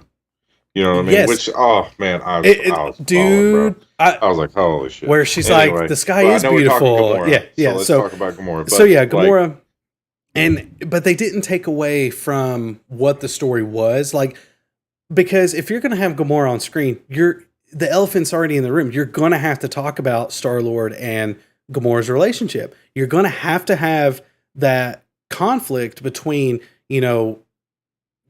Quill going, why can't you? I mean, he knows she's not the same Gamora. He knows that. He's just upset and in defiance because he knows that she can't remember because she's not the same Gamora that he loved. like Yeah. I was saying, she played such a great part because like that's what my wife was just like, man, like because I was angry because I was like, dude, she like, but then I was like, why am I angry? Because she played a great part of being a different Gamora. She's not the same person. So I was like, damn, like she did a good job. So, I mean, that being said, like also be honest. When this was filming, they were probably filming that 3 hour garbage of Avatar, and she didn't have a lot of time to be at set in the first place. So that's probably why she wasn't in the movie Well, too much. So yeah. That's that's just me talking shit. Hey, So there's you just go on about your there could be merit to that. I just like how James Gunn he used her enough to tell the story that needed to be told while feeling while filling in and acknowledging the elephant in the room as Gamora's there, and if you've seen Endgame, if you've seen Infinity War, you know that that's not the same Gamora as the Guardians. Excuse me, the Guardians know. So to have her come in and come through and treat Quill and the team and I love that where she goes to punch him and Nebula grabs her arm, like all that was just riveting and so good. So the Gamora stuff, you and I can agree, was great. One character I do want to talk about right quick is Adam Warlock. Wait, let's okay. You sure? What were you going to say? Oh, I was just going to talk about Drax. Oh, and then, let's talk about Drax for a second. I think there's Drax and there's Groot. a lot there. Let's do them, and then we'll go to So Adam. Drax and Groot. Drax is in the comics known as and Mantis, of course. And Mantis, yeah. Drax in the comics has been known as Drax the Destroyer. And one of my complaints about Guardians 2 was that Drax never fought anything. He stabbed that creature in the beginning and maybe had a couple, blows. Bro, whenever he was like, dude, that shit. That was pretty cool. Not gonna lie. Great. But where's that destroy? Like, this is Drax the Destroyer, right? Show some respect to the character. James Gunn made up for that in this movie. Yeah. Drax goes off, and I thought it was the coolest thing. And I love him, and we'll go ahead and segue into Mantis. But I thought Drax was great in this movie. I love his, was it Jib Jib? Yeah. I love how the character ends. It just made me feel so fuzzy and warm, and Bro. like seeing him talk to that species of creatures, like those kids. Essentially, it was just so good, man. It was good stuff. Bro, let me tell you. Whenever I started ugly crying, ugly crying, and this will segue into Mantis, because Mantis looks at him whenever they're about to leave or whatever, and she said, "You know what? What did she say? Something like, Drax, you've been known as the Destroyer, but you're not a destroyer. I learned that you were a dad," and I was just like, yeah. Fuck. Because if you watch the first Guardians, if you watch the first Guardians movie, Ronan, it's like, you're not meant to be a destroyer, you're meant to be a dad, and I'm like, oh, I love my that. gosh, man, dude, I love that. That made me ugly cry. Like, that was the one. That was the one time in the film that I ugly cried. I cried, whenever, and we're gonna get to Rocket. Rocket will be the last thing we probably talk about. Yes. So, but I cried whenever Rocket stuff happened, of course. But whenever it comes to ugly crying, whenever anything has to be dealing with being a good dad and everything like that, that gets to me. And I know that it gets to Gabe. We're two fathers that all we try to do is be the best fathers that Drax, we can be to our kids at all points in time. Because I grew up without a father figure in my life, one that was an alcoholic and one that I don't even know. And I told myself whenever I had my kid that I'm going to be the best dad possible, to give him, I don't ever want to say that I want to give him the life that I didn't have. I want to give him the life that he should have. He deserves, that he deserves. Right.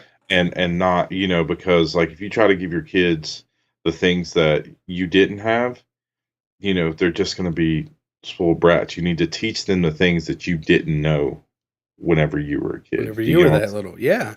And then there was a lot of relatable moments. Same. That's same. I was like, and I took my kids, wife and I took the kids to watch it. We were with the whole family, but my kids were sitting there watching it too. But dude, I couldn't help but to think there was a lot of relatability stuff there with myself and Drax, and I thought that was really poetic, and I thought that was very, very, very sound in how James Gunn was able to present it as a character and storytelling. I thought it was really good stuff. And to segue into Mantis is, dude, that line, like you said, you're not a destroyer, you're a protector. And she's like, you know what? He might be stupid. He might be ignorant, but she it was a funny line, but then she follows it up with, but he keeps us smiling and he makes us laugh and he cares about us.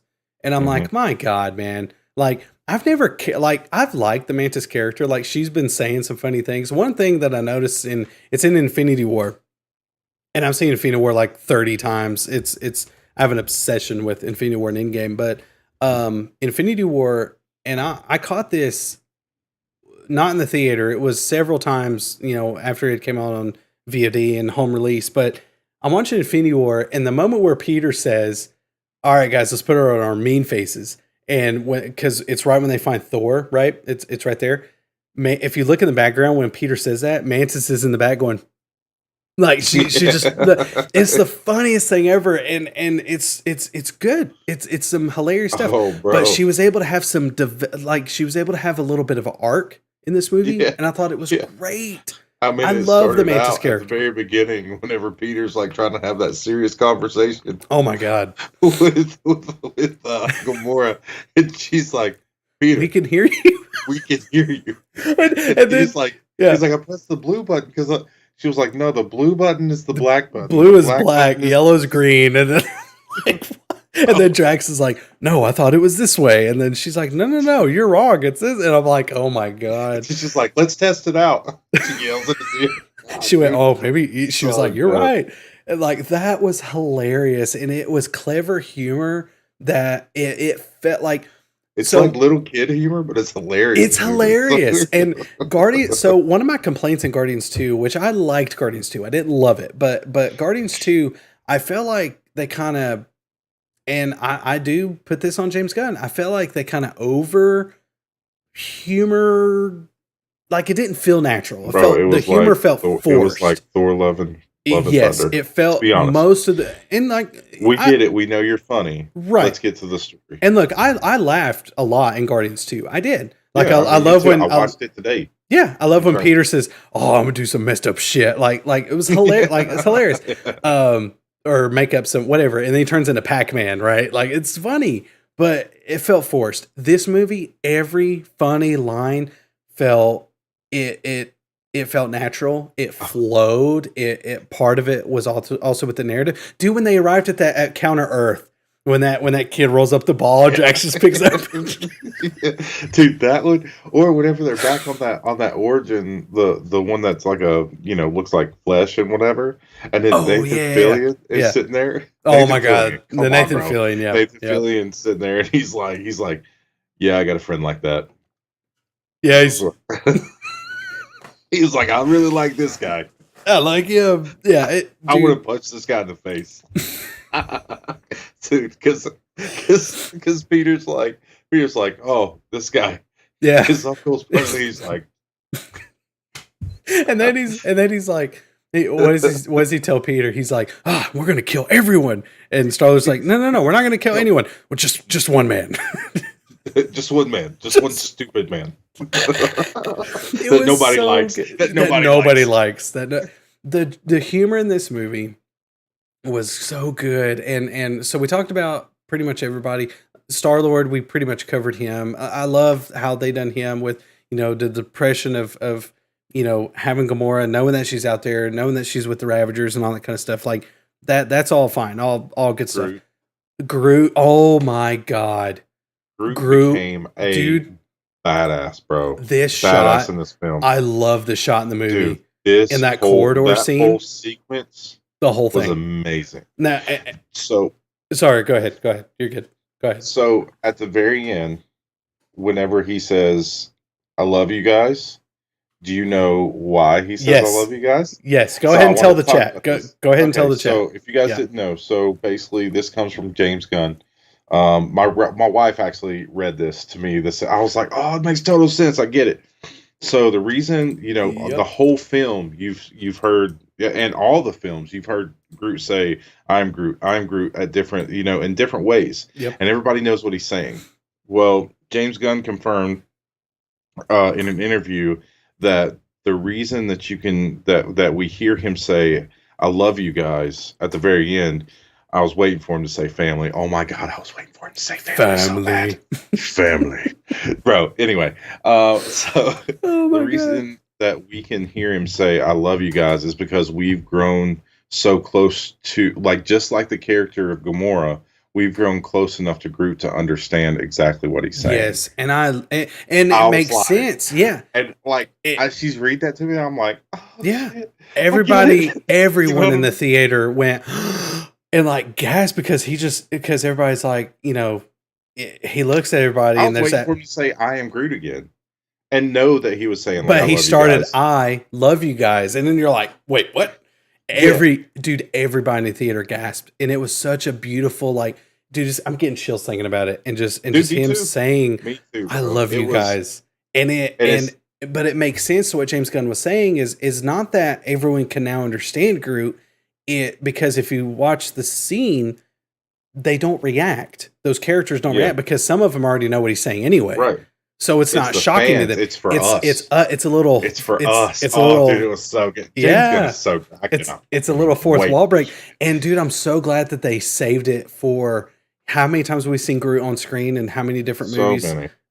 Guardians 1, 2, Infinity War, Endgame, and now 3. Well, Thor, Love and Thunder just for a brief moment, but popping up in those and then coming here and then dropping that final "I love you guys." And it's just a good moment. Like stuff like that, James Gunn delivered. And I'm not going to spoil it, but where this ranks in the MCU for me, Wes, I already told you the beginning, or right before we went live, is I think you're going to be shocked where I place it. I'm not going to say where it is right now. I have to wait till tomorrow, so check us out. But I think you're going to be surprised.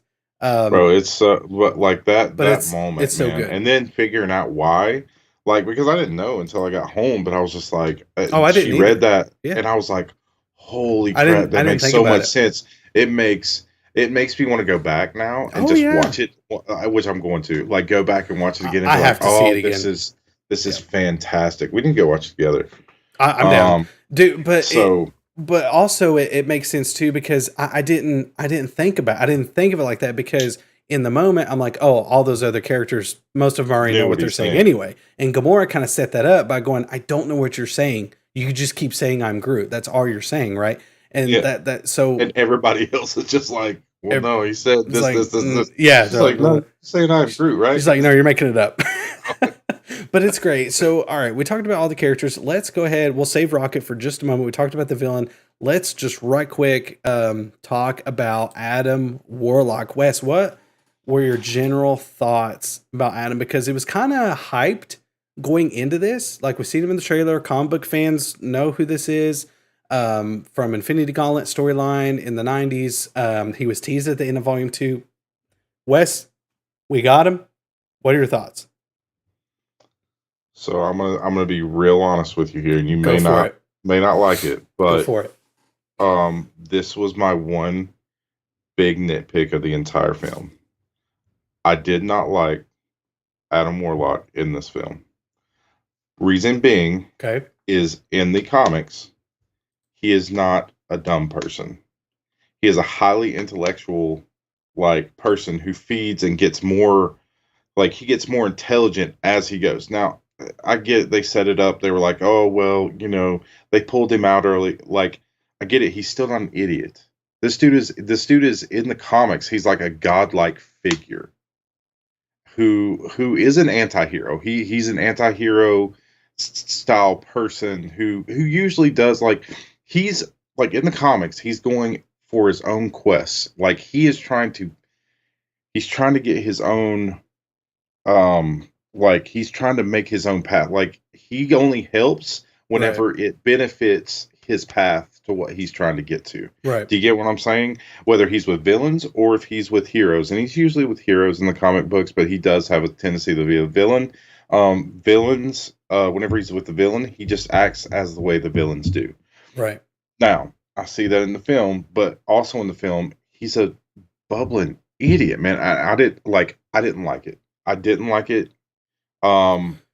So That's the only nitpick that I have of the film because, like I said, in the comic books, he is not like that. He is very intelligent and sophisticated. right. Go look it up. Go look it up No, yeah. on your IMDb because that's exactly yeah. what it says. He gains intelligence everywhere he goes to gain more and more. Like I said, I know they set it up and tried to be like, oh well, they pulled him out early. That doesn't matter. He is from he's from the what are they called I know what you're talking about, but I don't remember the name. anyway, If y'all know, drop it in the comments. he's from these highly intelligent Yeah. people. Yeah, it's like it irritated me Did it? how how dumb they made him. Yeah. And then for him to come anyway. So that's what I'm No, just no, you're like good. that was my one So nitpick of the film because I wish that they would have made him a little bit more intellectual and whatever. He still could have had funny parts. He Right. still could have had funny parts, man. Yeah. But if they would have made him a serious character like I thought he was going to be whenever he first came in, but then, you get to it and he starts interrogating that person. It's like, whatever. And then he I accidentally killed him. Fries him. And Yeah. then he's just like sitting over there and he's like looking at stuff. I'm like, oh my God, dude, this is the same person we got in The Millers. And I'm like, oh God. So are we gonna go see or is he gonna sing Don't Go Chasing Waterfalls? Like fuck, man. Look, I'm not. I'm Wes. Your I'm take. actually on the same page with you for the most part. If I was to come in and nitpick this movie, because I told you right before we went live, I said I will tell you because we were doing our camera tests and everything, and I pulled up that image, the one right here of Adam, and I said, I think you're going to be surprised at what I think, and you're going to be like, I don't think so, and I'm like, okay, we'll see. Turned out I was wrong. I thought you were going to love the character, and I'm the one that was going to be like, didn't really sell it for me. Now, I didn't have a disdain. It's not like I had a disdain for the character. Like I wasn't like, I don't think I was where you are of like, while I do see your point, I don't think I dislike the character as much as you did, but I see what you're getting at. Like It's frustrating. It was a little frustrating very because frustrating, like you said, this is a character that like I said earlier about Drax the Destroyer, you want to have that respect. Now, is Adam Warlock a more prominent character? That's arguable because Drax wasn't the biggest character in the comics either. So both part of the same storyline at the time, but not, they weren't like Iron Man. They weren't Spider-Man. They weren't Thanos, right? So they weren't pillars. No, they were not. They were kind of an afterthought, almost. But Adam Warlock had a significant role in the comics, and I have a lot of Adam Warlock comics, by the way, right over here. But I was personally excited, just as a comic book fan. I was super excited to get an Adam Warlock. Now, when he first shows up, the first 5 minutes of the movie and starts wrecking shit, I'm like, oh man! And he starts wrecking shop, and I loved that stuff. I loved. Like, I'm like, okay, you're already setting his power level. He can take on Nebula. Yeah, Gamora wasn't there. He fought Star-Lord. He fought Rocket. Blah blah blah blah. He wrecked Rocket. But then by the end, he's part of the new Guardians lineup, which we'll talk about later, but we'll talk about the post-credit scenes here last. But to have him the way he ends up, I thought was like I think moving forward, it's going to be fine. Like, I think it's going to be fine. But in this movie specifically, I'm not going to lie, I was a little underwhelmed by the character. Did I think he was horrible? Did I think it was a waste of time? I wouldn't go that far. But I'm not going to go that far either. I do see what you're saying about, like, give this guy something better. Like, we have enough goofy characters. Let's get someone more serious, right? Like they basically brought him in to save Peter at the end. And that's exactly what I told my wife. I said, if they brought him only just to save Peter at the end, they could have figured out a different way. Oh my God! Adam Warlock did not play. Which I've got a nitpick on that. Too, you're fine. We'll talk about that with Rocket. So, gotcha. Well, anyway. I get it. There wasn't. Like, I've only seen it once. I'll go back again, but correct me if I'm wrong, Wes. But I don't think he had remotely any narrative purpose at all, other than being directly tied in with the High Evolutionary. I really don't. I really don't. I think if you take Adam Warlock out of the movie. It does take away the first fight sequence, but you could have done that with the High Evolutionary. You could have done that with a different character. You could have done that with a secondary villain. But Adam Warlock, by the end of the movie, wasn't even a secondary villain, because by the end, he was like, yeah, we need to take this guy out. He's kind of a douchebag. So, I don't know. That's kind of my thoughts on Adam Warlock. So. I think we're on the same page, man. Like, I was just frustrated. I feel like... I was too, to be honest. Here's the thing, Gabe. Here's the thing. You know what would have been even better? If they would have not mentioned him as coming out as Adam Warlock. Right. Right? Hold on. You good? It's my kid. Oh, What's wrong, Bob? but no, Adam Warlock was definitely Okay. not the. No, you're good. Adam Warlock was not the character that I was kind of hoping for. Yeah, little technical difficulty here on the side here. He's handling that. Apologize for that, by the way. But yeah, Adam Warlock was definitely a step down for me. Didn't really love the character like I thought I would. I was hoping to. I love Guardians 3. I love what James Gunn was able to bring, but I'm not gonna lie, I was underwhelmed with the Adam Warlock character. And I really do feel like there was no narrative purpose for him. I mean, yeah, there was a few things here and there, but at the end of the day, it wasn't really, you know, was it was he needed in the movie? I don't think so. Let me know if you agree or disagree in the comments. I love to talk about this a little bit more, and we're gonna go through again. We're gonna go through here in the comments, but we'll kind of go from there. But I think he's back here. Hey, Again, sorry, guys. apologize for that. No, you're good. My But bad. yeah, so Adam Warlock So- wasn't really sold on that, but I mean, it is what it is. I mean, did it ruin the experience? No, I just think that there was stuff that they could have done different with the character, but that's just me. Yeah, so sorry, back to what I was saying. I apologize. My kid woke up and came in here. He's like, "You playing video games tonight?" I'm Oh like, my yeah, God. probably. Yeah, probably whenever I get out of here. So basically what I was saying, if they would have brought him in, like if they would have just erased the fact, that he was even in the film and not put it out that he was even being in the film, right? And then whenever like Peter jumps across and then just have him come in and bring him back to whatever, you know what I'm saying? Right. That For could have been a little that- different. Yeah. You know what I mean? That might have Could have gotten been yeah. a bigger significance, and then you'd have been like, holy shit, who is this? Like, we would have known. Comic book fans would have been like, holy shit, that's Adam Warlock. Like, you know what I mean? And then do a quick, but yeah, I think something like that would have been a lot cooler. But again, I mean, did it ruin the movie? No. Did it No, I didn't. The movie. Put a- The movie was great, but that's my one. Yeah, that's my that- one big nitpick. that I was had. my pretty much only nitpick coming out of it was, yeah, I wasn't big on Adam Warlock. That was literally it. And to me, that's better than what I've had against, versus Wakanda Forever or Quantumania, Thor: Love and Thunder, Doctor Strange Multiverse of Madness. Like, there was things that, it was just such a refresher seeing this.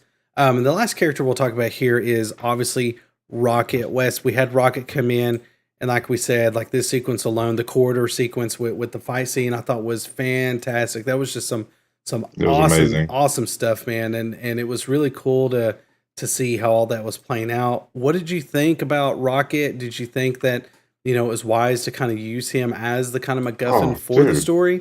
No, I thought it was great, dude. The story was amazing, man. Yeah. Like, it was great. Like, I think that it was awesome because we all get to see, like, hey, what really happened to Rocket? Like, what? And my wife was sort of like, well, we didn't get a backstory on Groot. We didn't. And I was like, yeah, well, you really don't. You don't in the comics either. You can argue, Like- the three Guardians movies are ultimately about Rocket. Yeah. I mean, No, sorry, Groot. My bad. yeah, no, Yeah, I my understand. bad. But you, like I was telling my wife earlier, is James Gunn has been planting the seeds since Guardians 1. He said in an interview here, I don't know when it was, it's very recent, but he was like, yeah, this was planned for Rocket the entire time. This was always the plan. If he was to do more Guardians movies, that was going to be the plan, was to have the High Evolutionary involved, that he was created by blah blah blah blah and all this stuff. And it was really interesting to see how all that play out, and it all makes sense. And it really kind of, darn, it makes me want to watch Infinity War again. All darn. But like when he looks up at Bucky and he's like, hey, how much for the arm? And he's like, it's not for sale. It's like he has that upset, like with in Guardians 1 when he talks Quill into stealing that guy's prosthetic leg, right? It goes to that, he has that obsession with people's prosthetics, but is it because it's a huge gag, or is it because that he doesn't want people to have prosthetics because it reminds him of Lila or Teeth's or Floor or Floor, like, you know what I mean? So it God, it dude. makes you rethink Let those. me tell you, Yeah, or it makes you. What I want to go back and watch, and maybe not the whole movie, but what makes me want to go back and watch the Guardians 2 was the scene between Yondu and Rocket. It popped up on TikTok the other day, and going into this movie, I had no context, but it was the scene of Rocket and Yondu talking, and how Yondu's like, you are everything that I am. Like I am you. I know Mm-hmm. what you are. You're not this tough, blah blah blah. I am you. And they're talking and having this deep conversation. And I'm like, my God. And especially after seeing Guardians 3, you're just Mm-hmm. like, that guts me. And it makes me want to go back and watch Guardians God. 1 and 2. Let me And tell you. but yeah. Pete is gonna have a fucking field day with this movie. Okay? Like a field day. Pete is gonna hate this whole opening sequence. Whole man. one.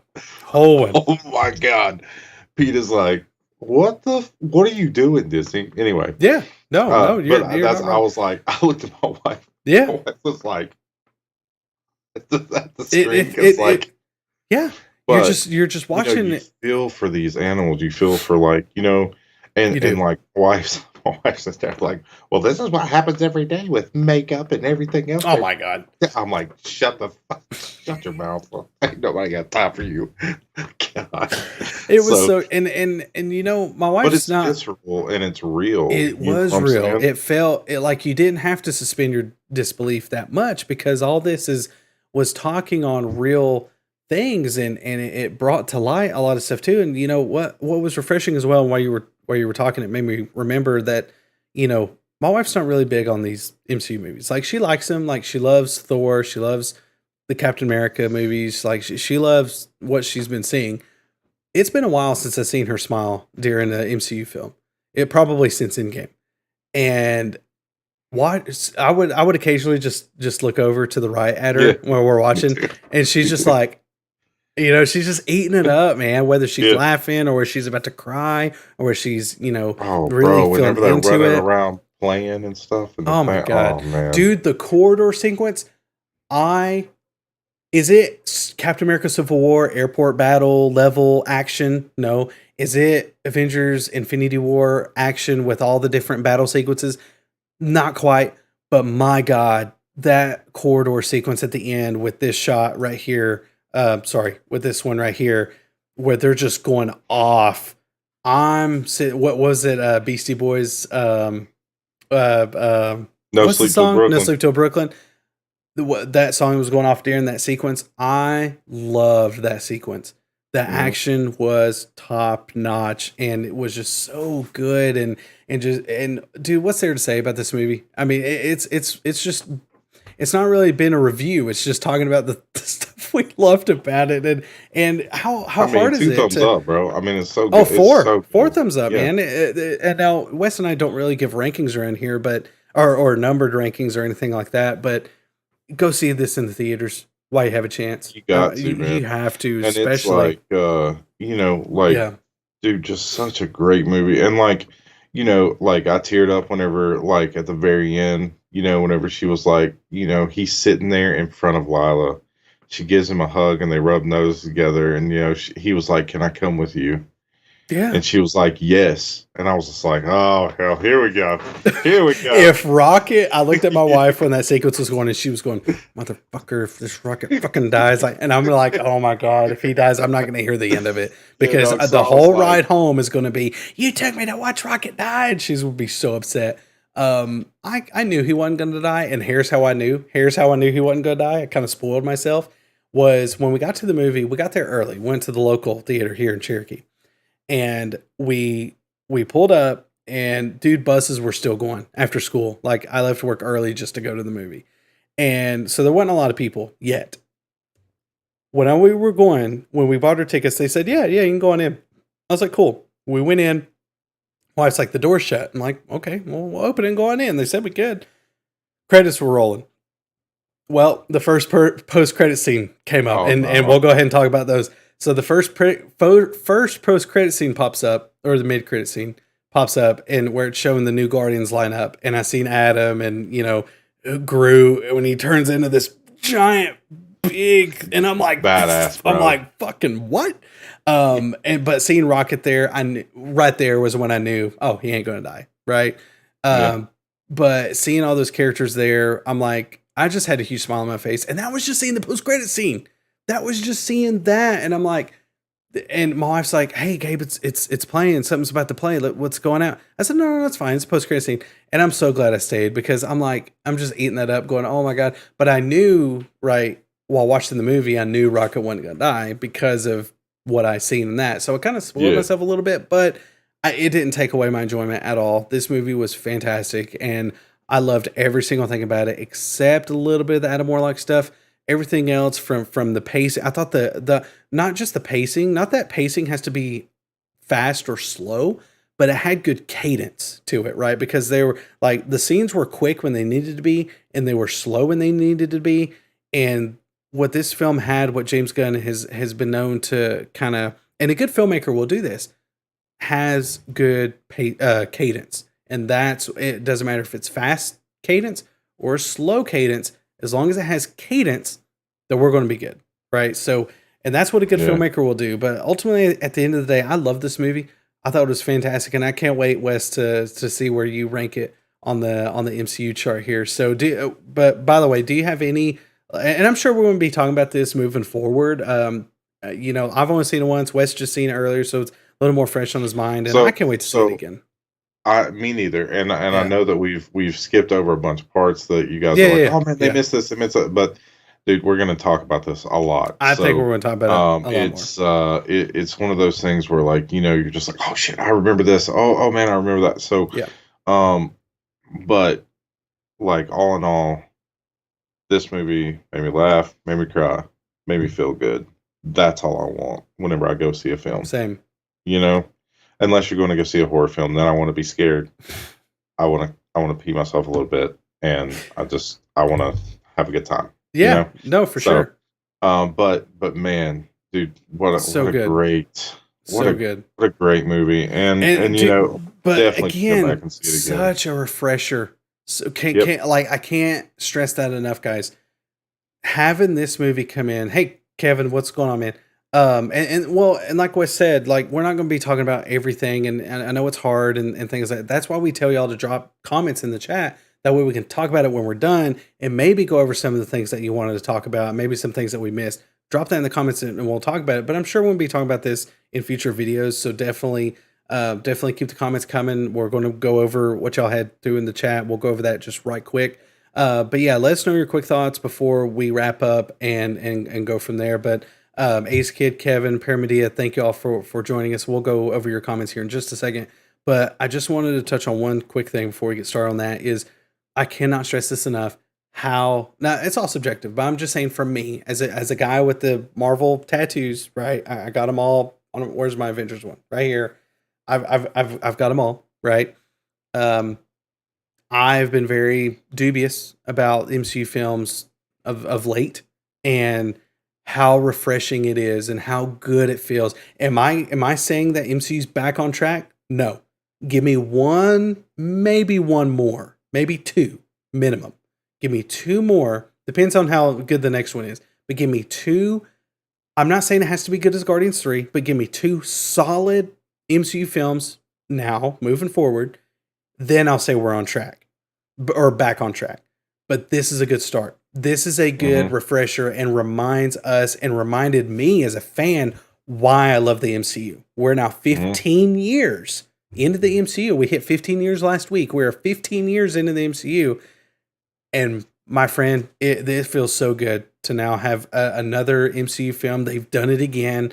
Yeah, we've had a couple stinkers as of late, but look, like we've said, Bob Iger's back in Daddy's chair. He's back running the show. He put Kevin Feige back in charge instead of a stupid Chapek's bank buddy.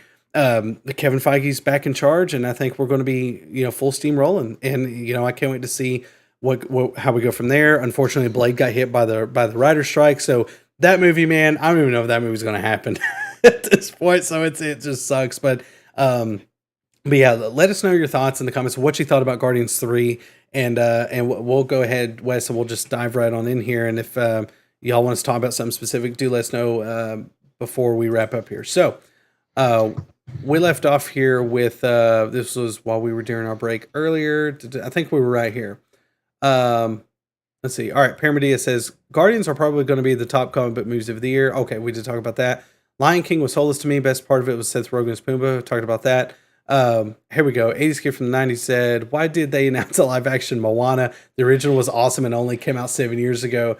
Wes, I think you and I kind of talked about that. I think it was off air, but you and I kind of talked about how funny that was. It's like this is very recent and kind of on the nose. Like, hey, I'm The Rock's, one of his biggest fans. I love Dwayne The Rock Johnson, but even I can go, isn't that a little too on the nose? Because they just had him voice Maui, just a little bit, but now he's back as live action Maui. It's like, bro, you seen the concept art? It's awful. It does not look good. That's when Wes was being a little facetious there. Pyramidea, Lady and the Tramp. Yeah, we were talking about. No, I said Aladdin. You were asking about live action. Oh, sorry, I was reading the wrong comment. Yeah, so we were talking about how we ranked the live action Disney movies and how well they performed and all that good stuff. I didn't tune into Lady and the Tramp. Wes, just right quick, did you check that one out? The one that went straight to Disney Plus. What'd you think? Yeah, it was alright. Was it? It was okay. I didn't care to watch it. I was like, man, I'm gonna pass. But I really didn't. I didn't care for it. It wasn't no Guardians 3. Yeah, it wasn't no Guardians 3. Paramedia says Pinocchio live action was apparently terrible. Yeah, we talked about that. Wes, I couldn't bring myself to watch it, man, because I love Tom Hanks so much.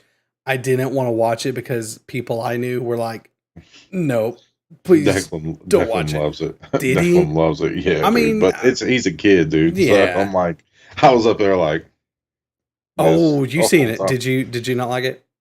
No, I mean, I got a projector that goes on the back of my house. Oh, so yeah, like yeah. out there we were out there with a fire and watching it, So I wasn't really paying attention. I was paying attention, but I wasn't paying attention. Oh, gotcha.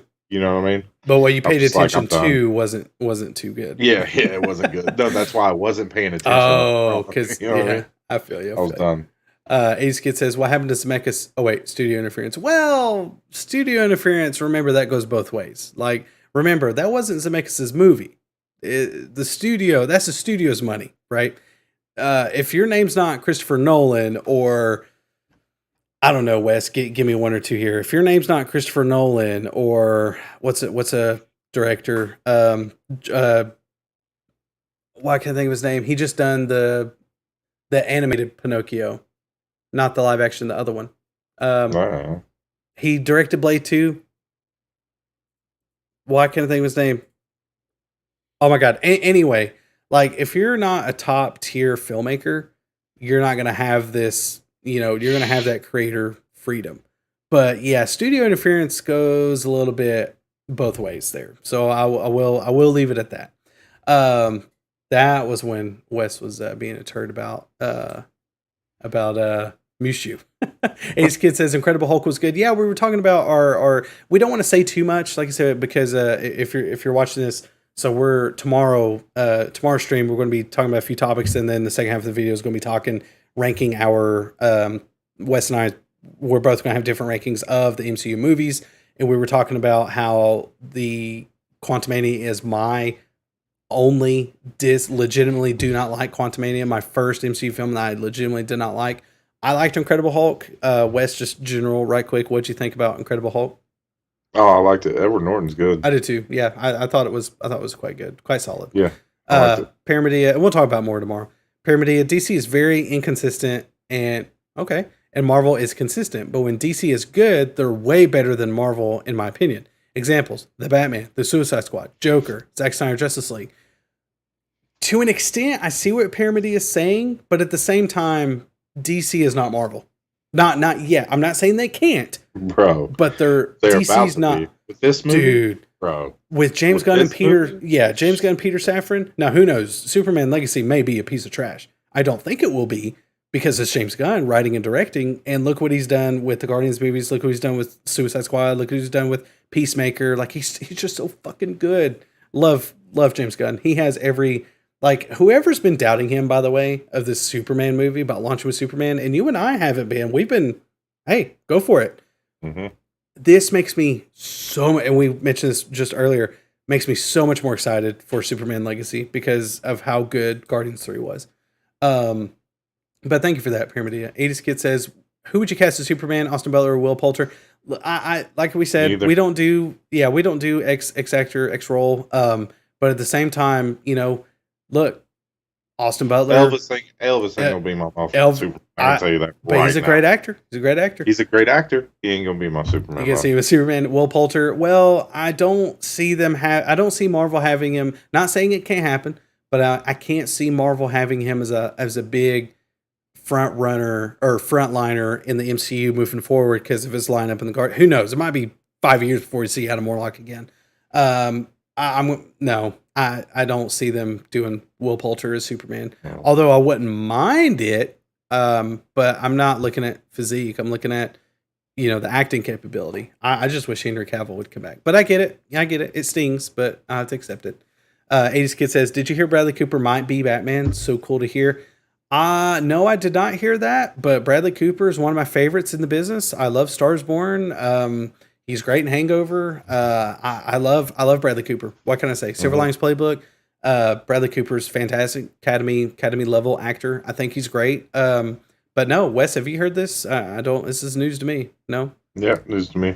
News to me. I haven't heard that. Let me know where you found that. Ace Kid, my favorite song from the movie was "This Is the Day." Yeah, that was such a great great track.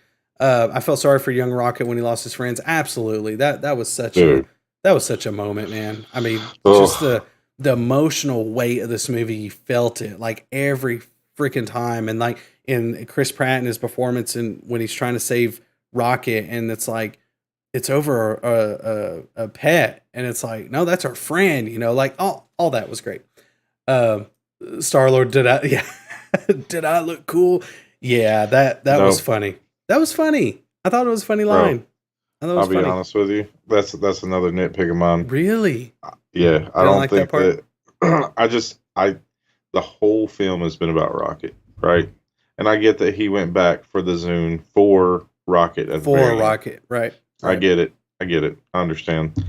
But it would have made more sense to me if Rocket would have been the one that stayed behind to like maybe get an animal, something like that. Right. Another raccoon to jump across. Right. Just say. But we also know how important that Zune is to Peter. Like we know why that's important because of the previous movies. Like I said, I get it. I just didn't like it too much. Could have been done different. My opinion. Gotcha. It's my opinion. Could have been done different. 80s follows up with Yondu as a ghost was a great moment. Yeah, I thought that was done very well. Dude. That was done very well. Yeah. He was like, it was awesome. From your heart, boy. Yeah. And my mom, like Jamie was sitting, like my wife was sitting, my son, and then my wife was beside him. And I look over, she's looking at me, and I'm like, I love Michael Rooker. I was like, love him. I was like, they did him right. They did him right. They brought it back. I was like, that's awesome. I thought that was very clever. And I'm so glad they didn't fake death Yondu. Like, I'm so glad they kept him dead because that's one of the big complaints with me is the fake death, Marvel cinematic fake death universe, whatever you want to call it.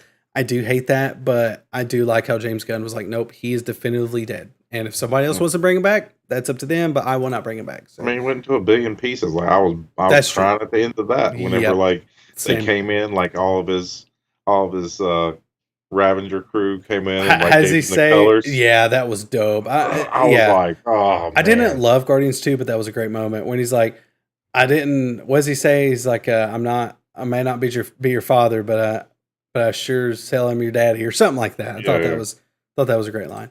Yondu, I'm Mary Pippins, y'all. Yeah, that was a great. Mary Poppins. What did I say? Mary Poppins. Mary Pippins. Did I say Pippins? I don't know what I'm doing. What are we doing here? What show is this? Ace Kid says, "Oh yeah, I have one of those guys. He's my boss's nephew." I'm just like, that part was hilarious. What part is he talking about? The dude where he was like, he said. The Nathan Fillion. Yeah. Nathan Fillion is he's hilarious in Suicide Squad. What was he? Who's he played? The TDK character, and I love when Suicide Squad when he's like, oh, who was it that asked what character was it? They were like, what's your name? He's like TDK, and he's like, oh, it was that handsome guy with the long hair and that big staff. remember, he's like, "What is TDK?" He's like, "That's my name." And he's like, "Your name is letters?" It's like, "No, it's my name." And I thought that was funny. Yeah, Nathan Fillion is fantastic. High Evolutionary was pure evil and ruthless. I never thought I would dislike a villain this much. I don't know. Thanos wiped out half the universe. I would say he's pretty cynical. He even told Doctor Strange, he's like, "No, fair, rich, poor alike. I will kill half the people. I don't fucking care who it is. Yeah. Kids, women, children. Like, I don't fucking care. It's going to be half of all life dead." So yeah, I would say Thanos is a little more, yeah, but yes, I do love it. Wes, I do have to mention, I've seen a couple people already online going, like, we see human deaths all the time in movies, and we're like, we can be like, yeah, if it's like a John Wick when he's just like going nuts on people, right? Mm-hmm. But when it's like a raccoon, it's like fucking burn the world, right? And it's like I get it. I told you, I have a Peter's dog. gonna Like have a fucking field day, bro. he's gonna have a field day. He's gonna have a field day. I'm telling you. But I don't know. They're gonna riot. He's gonna riot. I'm telling you.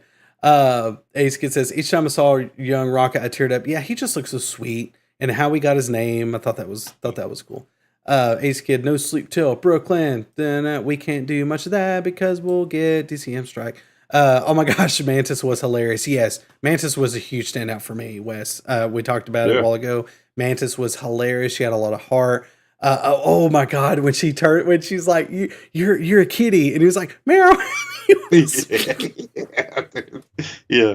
And then she's like pure rage. Oh my god, yeah. Pure rage. I love too when she's like, when she touches that one guy's head and goes, "You're in love with Drax," and he's like, "Hi, I'll get that for you." And that he's like, every time. Yeah, every time. Like Drax is so laughing. Bad. And then another funny part is whenever Peter Quill is like trying to flirt with the girl that's on the. Oh my god! Yes. And he was like, no, she likes it. She's like, actually, I thought you were a douchebag. he's like, come on. Yes. And then he does. He's like, no, if I say it with love, they'll understand. And she's like, okay, serious. You're on. Tell him what you think. He's like, yeah, I'm not an idiot. Yeah, I'm not an idiot. I just want it into your system. By the way, hilarious scene. By the way, did you notice? And it took me till like today when I found out the one who played the girl, the pink girl that he was talking to and flirting with. Yeah, that's the same. No, she's no. The other one was the lady who was talking. She's Peacemaker. Yeah, that one. But the pink lady that he was first flirting with, she's the rat catcher in Suicide Squad. Yeah. I didn't notice that. I'm like, oh my god, it is. I thought that was pretty neat to bring. Dude, James Gunn, he's my god. He brought Homegirl from Peacemaker. He did bring Homegirl from Peacemaker. Yeah, and because her and the Evolutionary worked together on like they were. And oh my god, why am I drawing a blank? Pete Davidson was in he was one of them. He had like a CGI head, but he was one of the alien guards at the end. Thought that was so cool. Was the guy who plays Lex Luthor in Michael Rosenbaum. Yep. Michael Rosenbaum. Yep. Them two are really good friends. 80s Kid says, I'm nervous about what they do with Star-Lord and after Gunn's departure. I'm not worried. They obviously are setting up Star-Lord like they know the Russos knew how to deal with him. I think like it's set. There's nothing really to talk about outside of the new lineup of the first post-credit scene. But Wes, by the way, just real quick, what do you think about the second post-credit scene, and what do you think that they were kind of talking about? Because I'm not gonna lie, I have no idea. I have absolutely no idea.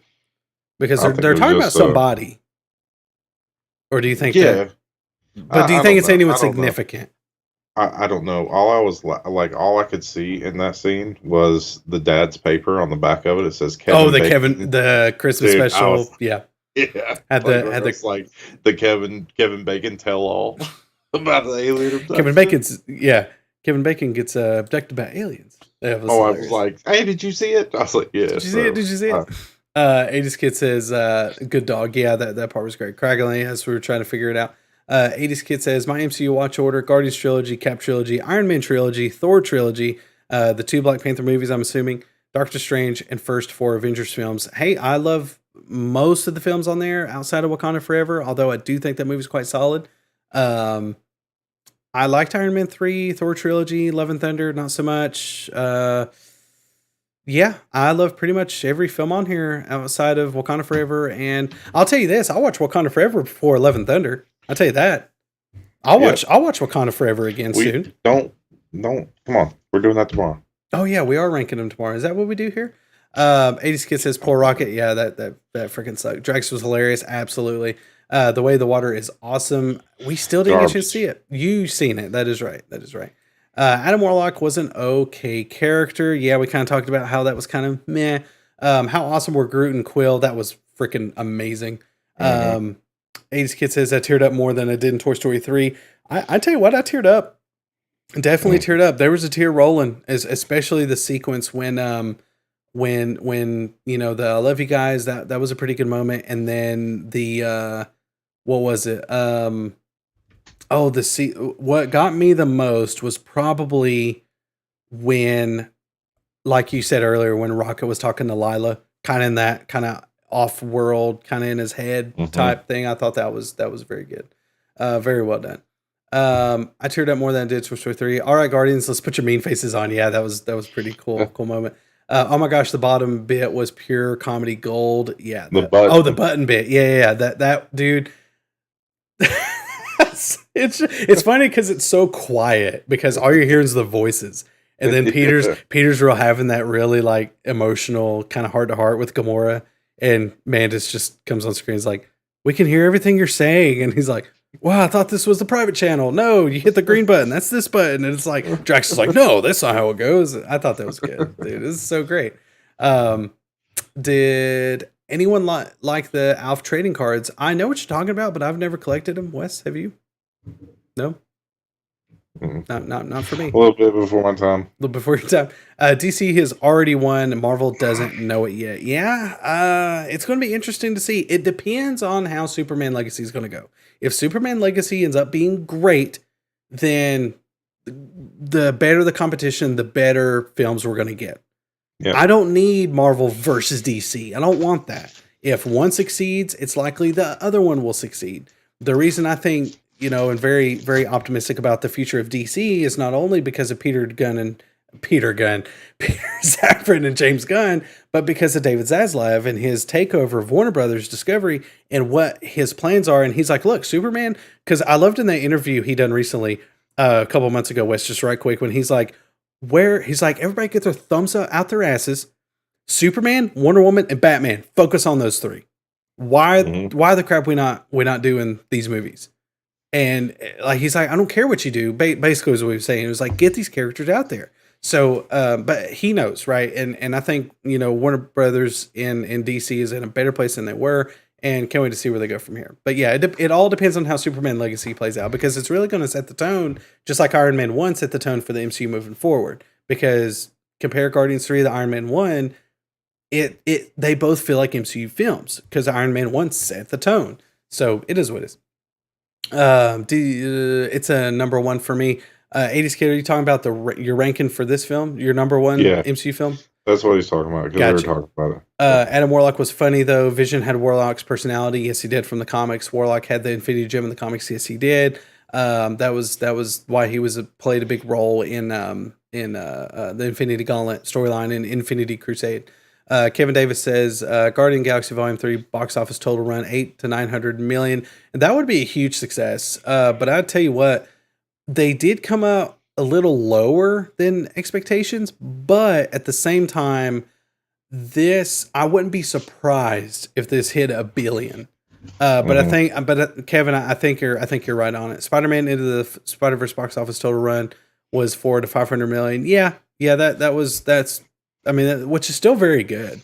But this this film's going to have to hit at least, you know, that 5 to 7, you know, for it to be a profit. So we'll have to just see.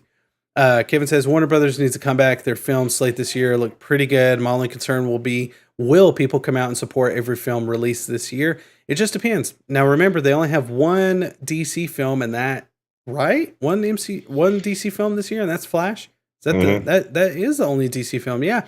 So I mean, if you're talking about, you're talking about Warner Brothers as a whole. I see what you're saying. Okay, so I don't know necessarily about a comeback, but look, they got a lot of good stuff coming out with, what was it? Dumb Money? What that was Warner Brothers, right? Or was it Sony? I couldn't remember. I don't I couldn't remember remember. who it was, but they got we'll just put that one off to the side, but they got Barbie, which I think's gonna be good. They got Dune 2, they got The Flash. I mean, they got a lot of good stuff coming. And I think it's gonna be very well.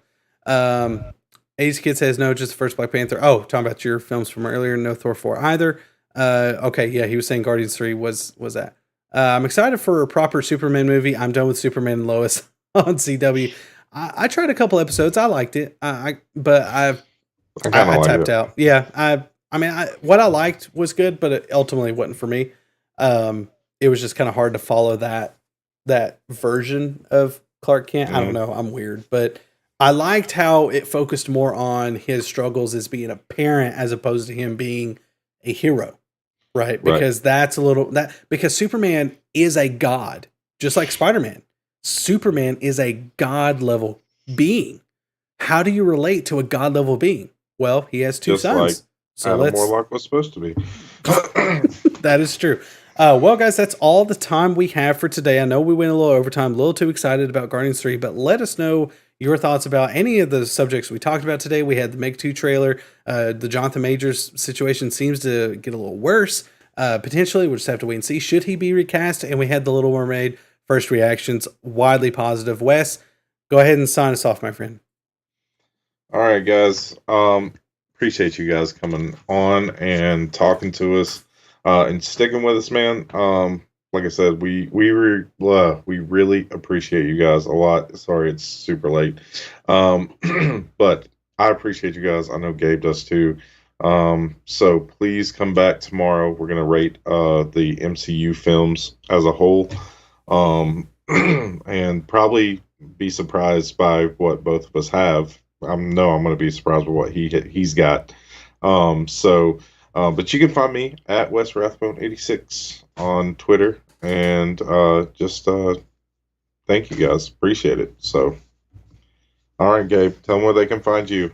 All right, man. Thank you for that. Yeah. So, like you said, it's been a huge pleasure having y'all come in and watching us, whether you're watching on Twitch or here on YouTube. I think most of y'all are watching on YouTube. That being said, if you've liked the content, you like what you're seeing, please drop a like, subscribe, hit the notification bell for when we go live, so that way you can see it and be here with us. We are West next week. I didn't tell you this yet, but we are launching our podcast form version of this. So what you're seeing will be basically on a podcast where you can watch anywhere, and we're going to provide more details on that starting next Tuesday. So be sure to keep your eyes open for that. Like I said, our current schedule is Tuesday, Wednesday, and Thursdays, unless something severe pops off on the weekends or something like that.